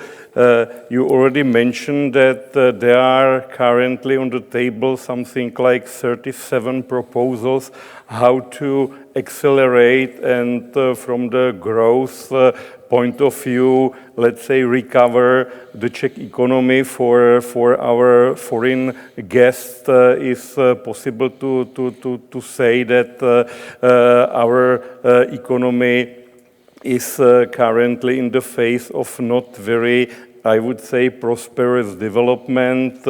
It stagnates, in fact, for 3, almost 4 years, and some not only cyclical reasons, but I hope that especially structural impulses are really needed. I can say here that among these 37 points, I proposed 2. The first one is more efficient tackling with the EU funds in general, and more, I would say, robust and more visible role of the National Development Bank. The point 37. Yes. You know it precisely. I'm really convinced that this kind of, and of course, it's possible to combine this point also with some other very similar, for example, to create a space for PPPs, to allow, especially legally and provisionally, to allocate long-term sources in pension and life insurance, for example, funds, and the other long-term sources. So I personally believe that in this phase of condition of the Czech economy, where let's say well-targeted investments are really necessary, these points are critical or substantial. Regarding the financial instruments, I see here again from the Czech perspective at least, let's say, 3 extraordinary positive advantages from the macroeconomic point of view. First of all, to utilize our cohesion position and to create some kind of really accumulated, robust, huge, long-term, on a revolving principle-based instrument focused on public investments in a very long run. It's this opportunity could last, let's say, perhaps next several years, but surely not forever. Second one, to reflect also I think not very good performance of the regional development. Just recently, a few days ago, the Eurostat issued the latest figures about the regional development for all European Union countries, of course, including the Czech Republic, and the Czech picture is really very poor. Some of the regions stagnate for many years, and some kind of, I would say, recalibration, also with the engagement of more intensive utilization of financial instruments is very, I would say, recommendable. And perhaps the third point, as a macroeconomic reason, I personally consider the financial instrument as really more efficient and more modern way how to distribute public finance. This morning, the leverage effect, I think, is very strong evidence, well targeted or better targeted flows, etc. So it could improve also the fiscal situation in the country. So these are, in my understanding, the reason why I this kind of instrument strongly support. Yeah, we've heard many times about the multiplier effect of the money that are given to the economy via financial instruments. And if I'm not mistaken, you were speaking, or your colleagues from Czech were speaking about the project where there were probably not even European money, but Czech together with banks financing Dostupný domov. I probably start with Diana. How do you work with commercial sector? What's the relation? We don't care about the leverage anymore. It was a fad in the previous period, but to us it's the better implementation. You have to know your body is implementing financial instruments. So many speakers said before the bank, so we call it the financial instrument has to be simple and stupid, but the ones for the banks. But we have other bodies. So with the banks, which are conservative, dinosaurs, they don't change as much. They cannot change the procedure. And we have 40 funding agreements with all 18 banks working in Croatia. And we have very good relationship with the Croatian banking associations. We teach them everything about state aid. They have to learn. But they will, let's be honest, no bank, no commercial bank will, for a lot, they receive 40 or 50 million euro, will not change their internal procedures. So the banking products we do with the banks, so we know what each body can do. So with the banks we do the guarantees and we do the risk-sharing loans that we were able to produce one single piece of paper as a proof for a capital rebate. So even that banks have to check the size of the SME, is it really SME, or is it above the minimum ceiling? This is too much for them. And these are the products we do with the banks. But we also have the SME agency, which is not a bank, which is a beautiful because they are not regulated as the bank. So they do just as if we don't have any leverage on them, but we can choose whatever we can. So this is microfinancing for the really newly originated field, not innovative startups as for the equity, but somebody wants to open a hairdresser shop or a shoemaker shop or just a coffee shop, no bank will fund them. With no collateral, now we have a 1% interest rate. In COVID, we had 0.1% rate. We had these micro and small loans, and this is something that they do. And no bank will do it because they will not touch such risky subjects as family farms or something else. And we then have the National Development Bank that will do the more complex projects. For example, now we have the do not significant harm, climate proofing, etc. So the National Development Bank has this technical department that is able to do all these checks that banks cannot do. So we gave the risk-sharing loans to the commercial banks, where we energy efficiency loans for SMEs, energy efficiency for multi-apartment buildings, where we could prove on the level of operation that climate proofing and do no significant harm is proven at the level of the financial instruments. But for the infrastructure projects, like when they will build factories, hotels, etc., they will be done exclusively by the National Development Bank, and the National Development Bank will provide the national co-financing, but being public co-financing and not private. And this is how we kind of do a policy mix according to the policy objectives, and not just looking how much leverage we can get. But on the guarantees, we get a huge leverage, so on total, we always double the amount of the EU funds. So we are quite happy, and we don't need anything more than the double. Yeah. How is it in Slovakia? Well, I think that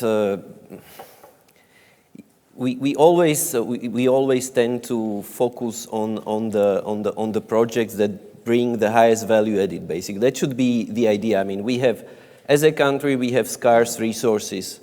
The volume of EU funds is limited. We should be trying really to view the EU funds or the budgetary funds, everything, I mean, that's my personal opinion, as a capital. I mean, we should be treating it in a way that we allocate the capital and the resources in the most efficient way. That's basically, that should be the principle. And that's how we try to look at it. I think the theory says that if you are able to support the gap or address a gap through a financial instrument with a lower grant intensity, etc., with less resources, you should use the financial instrument. So there shouldn't be a competition between financial instruments and grants, as it has been many times mentioned. It's an unfortunate situation. If there is such a space, probably the financial instrument should prevail. That's the theory. So then, as was explained by my predecessor from SIH, I mean, we're really looking at whether to implement the financial instrument directly or through financial intermediaries. What is the complexity of the project? Through financial intermediaries, it should be as simple as possible. We have good experience with products such as the SIH anti-corona guarantees, which made a big difference. They were successfully implemented in a difficult times, very quickly, big impact, the size of it, I mean, the volume of loans that were supported through these instruments was almost 2 billion euros, which is significant size. I mean, for SME sector, that was a significant ticket. So we're trying to build on the positive examples that we had. We try to be consistent because some sectors and some stages of the development of the companies, like the life cycle, there is a space for public support, and the public support needs to be there consistently. Otherwise, it faces problem, this sector, basically. So that's the case of the seed financing and these venture capital type of financing facilities. So we really try to build on the positive examples and the experiences of ours, but also to use the positive experiences of others as well. I mean, for example, in the energy efficiency, there were very successful projects of EBRD, which I happened to work before, in Slovsev, Munsev financings for the energy efficiency with very little grant incentive.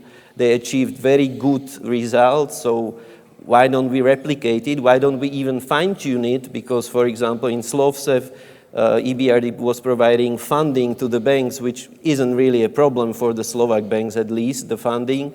So we try to even fine-tune it and use the resources more efficiently through providing a guarantee when you can really use the leverage and use the resources in an efficient manner. That's my When we speak about the role of banks and the efficiency here, the banks, especially some of them, are very, very active in trying to support the National Development Bank. They even set up a fund, National Development Fund, but so far it hasn't been used, so probably I shouldn't even talk about it better. But, well, what would be the right model for us? What I don't know, multiplication effect the cooperation could have? I think it's for both of you, Andrzej, Petr. Okay. That's a very tricky question, of course, regarding the National Development Fund. I think, if I'm not mistaken, and correct me if I'm wrong, I think it's almost 5 years since the idea came out that actually there could be... They even got a license. So a fund that would actually raise money from only private investors, and this fund would be owned by National Development Bank, which would then channel the money to public sector projects of general economic interest, which I think basically is a great idea. Where I think we decked the dog, that's what we say in Czech, was that actually the whole project, I think, was too much concentrated on governance issues and things actually how exactly the banks again, we forgot about the user, yes, the final recipient. And the fund didn't have, I think, never had a proper investment strategy based on some market assessment saying actually what kind of projects from public sector exactly would be funded or should be funded by such a vehicle. And that's why I think banks always wanted to see some project pipeline. I mean, like clear project pipeline, no just project ideas, but clear pipeline of projects ready to be funded. And on the other hand, I also don't think there was not this analysis of these potential projects from the point of view of financial structure that is already available in the market. There are always more options. You can realize the projects with PPP, or you can fund them 100% by grants, or you can somehow blend private and public money. So I think there was actually no investment strategy, and it was all concentrated on governance. So we should put some SICAV fund in place. How much money should the banks put inside? But we didn't have any proper market analysis, and also analysis of the situation of the potential final beneficiaries in place. Again, the analysis, data, and measuring that we miss. Peter, I don't know if you want to add something, but I would give you one more question that came from the audience. I will briefly perhaps add something to Ondřej. I fully agree. It's a tricky question. I think that in the morning we have seen in a concentrated or in very explicit form at least, let's say, 3 general models. Let's say some kind of centralized models, centralized models based on, let's say, national authorities, centralized model managed by the EIB group, and then some kind of decentralization where the existing market actors are engaged into the process. For the Czech Republic now, we have now created some kind of architecture of the National Development Bank group, and for me personally, I think that it's the best place for many reasons mentioned here during the whole conference to give the chance to this organism, and then we should perhaps change to the other possibilities, but right now in this period of time, and also, for example, mentioning the 37 recommendations by our council, for me the best solution is the National Development Bank Group. But to make it work, or to give it the work, there is a question. Where do you see the biggest barriers for broader use of financial instrument in Czech Republic, and how to overcome them? I don't know. Where are the biggest barriers and how to get over? I think that the previous panel was, let's say, explicitly focused on this issue. Talking about this issue, I don't see a rational economic explanation. I think it's really rather a reflection. The mindset, because the MONIC program, also a very, I would say, huge range of successful stories in several, I would say, phases of development of financial instruments from other countries, even before it was supported by the EU funds. This model started, let's say, somewhere in 70s and 80s for the purposes that were already mentioned here, for the support of small and medium-sized companies in particular regions, for local infrastructure, also for tourism, especially in Italian regions. So there is really long list of different stages of development, and my rational understanding, let's say, is not able to absorb why in the Czech Republic these barriers still exist. Also, the arguments are quite clear. Perhaps it's in very, I would say, short-term focus of the perhaps politicians and officers as well, the preference of, on the first side, let's say, the simplest way without complications, some kind of utilization of political capital, how to declare to the public. The simplification, but in other yes, meaning this way. That's the vicious circle. Yes. Okay, so let's inspire a bit more to you wanted to add something. I'm sorry. Yes. Just a little. We should be positive in this one. Because I think that, on the other hand, we have also some positive examples. I think, for instance, just transition mechanism seems to me like a very good example in the Czech Republic, where, because, you know, as the original question was on the bottlenecks, I would say that, maybe Petr already mentioned that, but it's not only with the financial instruments, but sometimes we have a problem with coordination in the Czech Republic. I think that, for instance, what is now in place with Just Transition Fund, the operational program, and the other two pillars of Just Transition Mechanism, I have to say that there is great cooperation, what I think, among DG REGIO, Ministry of Environment, Ministry of Regional Development, and it's participative because also the regions have their say finally where actually the money should be channeled, what are the strategic priorities, strategic projects that are ready-made. And I have to say that part of this Just Transition Mechanism is also centralized financial instrument, which is very innovative, and I think that most of you know that. There's the Pillar 3, the Public Sector Loan Facility, which is like a combination of grant from European Commission with a loan from EIB. In Czech Republic specifically, there is also an option for a loan from National Development Bank, and this is really a great example of cooperation, that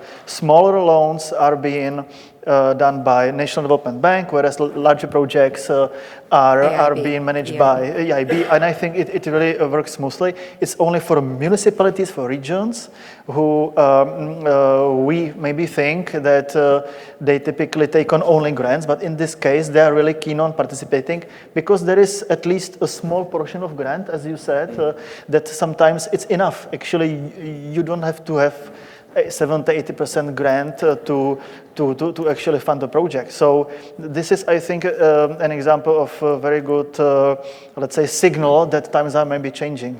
Just to not be that depressive. Sorry, Petr. To the sectors, where do you see in Croatia and Slovakia the biggest influence, the biggest efficiency of financial instruments? Is it, I don't know, digitization, energy efficiency, public sector, infrastructure, whatever?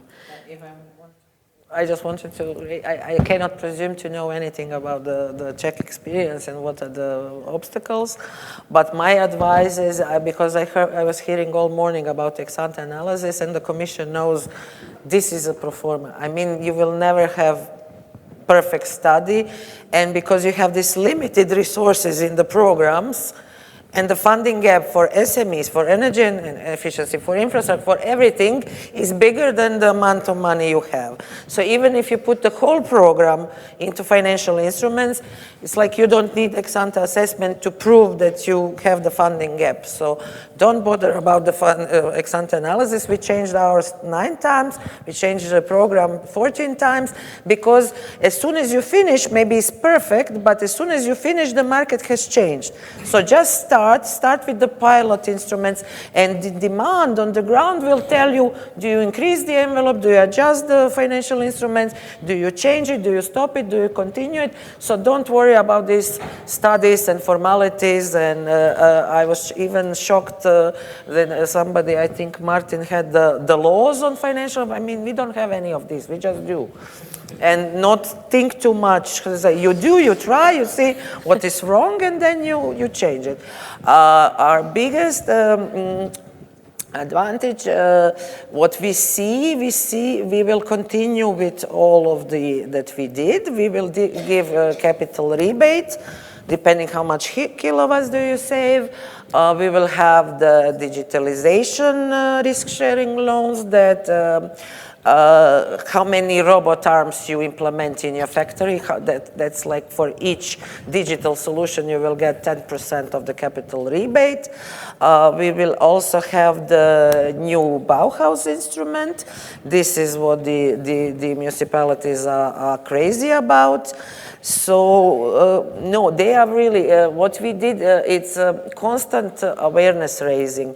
For example, Ministry of Economy doesn't have any grants since they did the program evaluation, and they asked the SMEs about, they had the group of the SMEs that were using only grants, the group of SMEs that were using only financial instruments, and the middle group that used both. And of course, the SMEs that use grants said, of course, we will use grants, grants are great. The SMEs that used financial instruments said, oh, financial instruments are terrific, we will use them again. But what is significant, that the group that used both said, we will never again use grants because of all of the reason you heard in the morning, that you get a loan in 10 days, everything is in advance. And this is something that when we were doing the programming, you have to have this partnership council to adopt the program and then monitoring committee. And you know that all ministers, that's why it's in the mindset. So all the ministers said, no, nobody wants financial loans. We are a poor country. We need grants.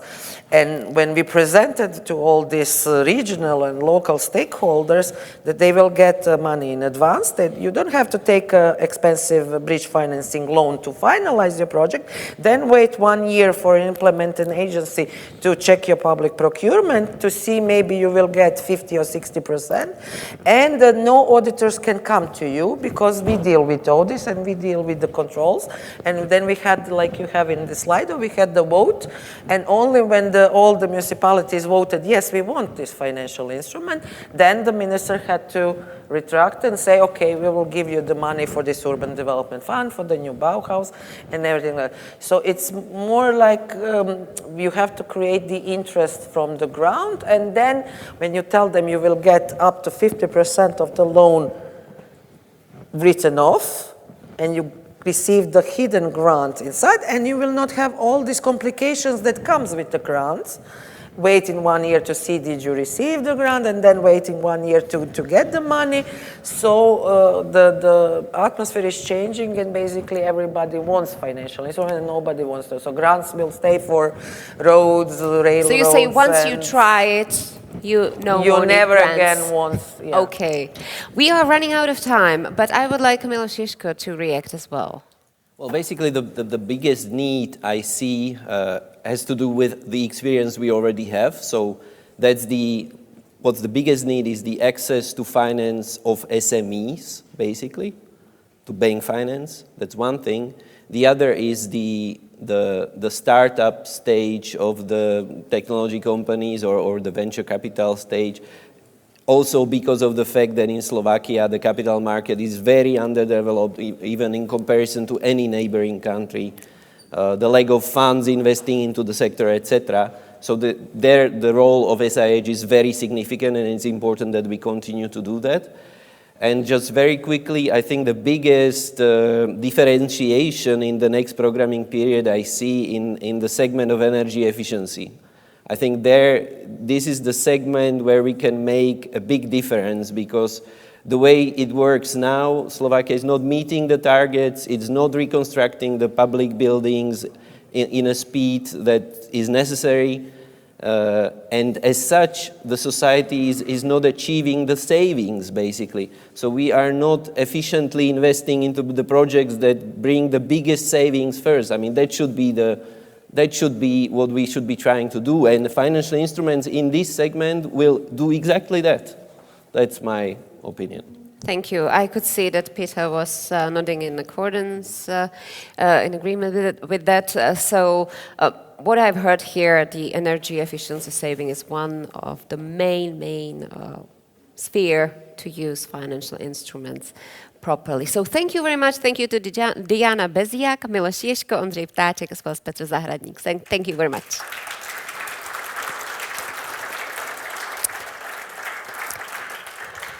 You've probably mentioned that this time, or you've probably seen that I haven't asked them to conclude this session, because we have someone here to conclude not only this panel, but the whole day. He was here at the beginning, so he'll be here now to close the day as well. Let me welcome back Pascal Boijmans, Head of Unit Czech Republic and Slovakia of the Commission's DG REGIO. It was a long day, lots of information, but I believe I saw you were taking notes all the time, so I ask you for summing up the whole day. But I understand the message, don't keep it too long. Yeah, and I bring you the microphone so that everyone can hear you. Thank you, Michaela. So thank you very much. Yes, indeed, I was taking notes, and I do not pretend at all to be complete and to exhaustive. And I think we also heard already a lot of messages today, so I will not be too long. But I wrote down a few things which were interesting for me to take back home, also from as an interest for the Commission. And I grouped them in three clusters. First of all, the added value from the financial instruments. Secondly, how to make them more attractive. And thirdly, about the governance of financial instruments. So to start first with the added value of financial instruments. Well, from our point of view, from the side of the Commission, as I said also this morning, and several other speakers said it as well, the default for income-generating projects supported by the structural funds and cost-saving projects is to start with financial instruments. How financial instruments can be applied to that type of projects and do not automatically move to grants. The second point, of course, obviously the leverage effect. Well, Jonathan said that we should remind one figure he mentioned today, so I wrote it down. So the leverage effect from the structural funds in 2014-20 is 3.8. So with 15.8 billion euros from the structural funds, we realized in total 60.7 billion euros for financial instruments. So this leverage effect of 3.8, well, I think nobody can deny that's a clear added value.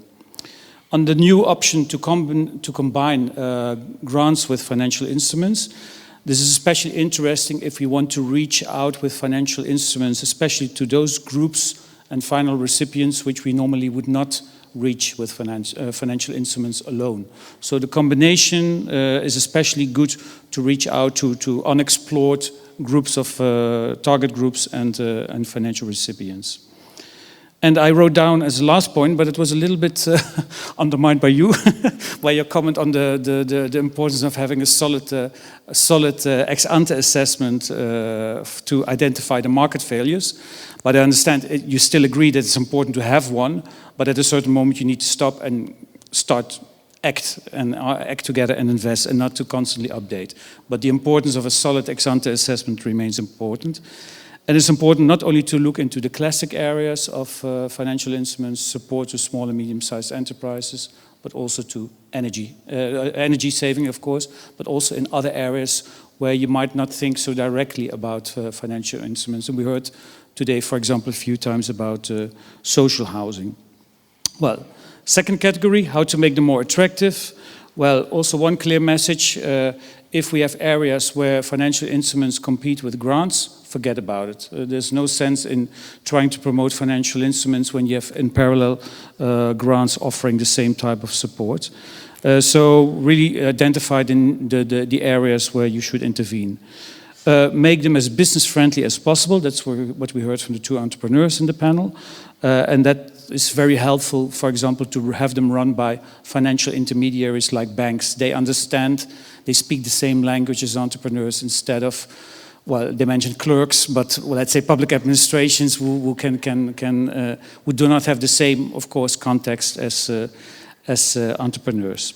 So to make them faster, make them more business friendly, make them also, above all, easier than grants. So really make that a competitive advantage of financial instruments. So less red tape.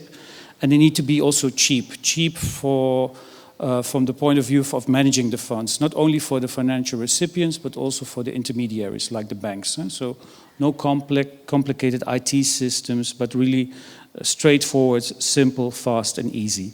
And for the design of the schemes, I think Robert mentioned that in his speech, that we should keep always in mind how to design them from the point of view from the final recipient. So what really motivates them to use them, what is really the incentive. So not only to keep in mind the policy objective which we as administrations want to achieve, but really always keep in mind what really triggers an entrepreneur, an individual, a company to apply for financial instruments. And therefore they need to be tailor-made to the needs of those target groups. And the third block on governance, well, we heard that it's actually recommended to have a central body to coordinate financial instruments and a kind of a competence center where all the know-how is concentrated. Well, we have the Slovak Investment Holding in Slovakia, we have the National Development Bank in the Czech Republic, and it's important to see if to anchor its role by law, like we understood that the law is being discussed right now in the Czech Republic, or by a decree like in Slovakia in 2014-13, when the target was set at least 3% of the fund should be used for financial instruments. So, which actually helped very much to trigger the system, and apparently it's not needed anymore now for the new program period because they're already clearly above that target. And of course also the feedback to us from the Commission, we should constantly look for further simplification. Already a lot has been simplified, but there's still areas where further simplification can be achieved. So that's our homework, and especially also looking at especially the coordination with state aid, which was mentioned as an area where improvement was needed. So to conclude, I think about the timing of this seminar, it was not the first seminar on financial instruments in both countries. It will not be the last one, I hope. But I hope that the timing of this seminar was relevant and appropriate. First of all, because we are starting the discussion about the allocation of the midterm review, which should be decided by March next year, where we understood that the Czech Republic, at least from Katka Neveselá, we understood that they want to at least invest the money at least to achieve the European average. So that has been noted by us. So we will keep you reminding of that. And then, of course, also in the debate on the future MFF, which is also already starting, where I think also the whole debate on how financial instruments can play a more important role, knowing that the budget most probably will be less than before, and certainly for the two countries which we are discussing today. And since I have the microphone, maybe I can say a few thank words. So thank you, first of all, to all the speakers and the panelists. So thank you very much for your very interesting contributions. I think it was a very inspiring debate. So at least for me, I learned a lot, and we'll take also a lot of those messages back home and integrate it into our work. Special thanks to you, Michaela, for the excellent moderation of this event. So thank you very much for doing this. I think it was a very good job you did, and you really managed to. So thank you. Thank you. So this has been very much appreciated. As you always know, with this kind of events, there's a lot of work done behind the scene and a lot of preparatory work which has been done, which you might not as participants see so directly. But I would like to thank the contractors and the technicians which have been organizing this whole event and organizing all the logistics. Thank you very much. Special, yeah, please. Special thanks also to our interpreters, especially for the non-Czech and Slovak speakers, but also for everybody who could listen throughout the whole day in all the three languages and follow the debate and also participate actively with questions and comments. And I also would like to thank especially my two colleagues who have been organizing this event in DG REGIO, Peter Vatupal, our financial instruments expert,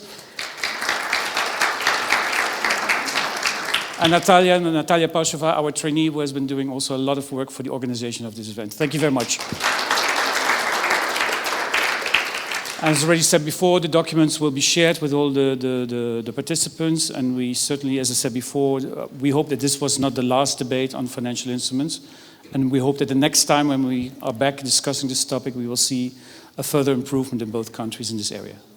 Thank you very much. And I thank you for an excellent wrap-up and all the words of thanks to Pascal Boijmans from DG REGIO and also for organizing this whole event because we need some motivation, obviously, to improve.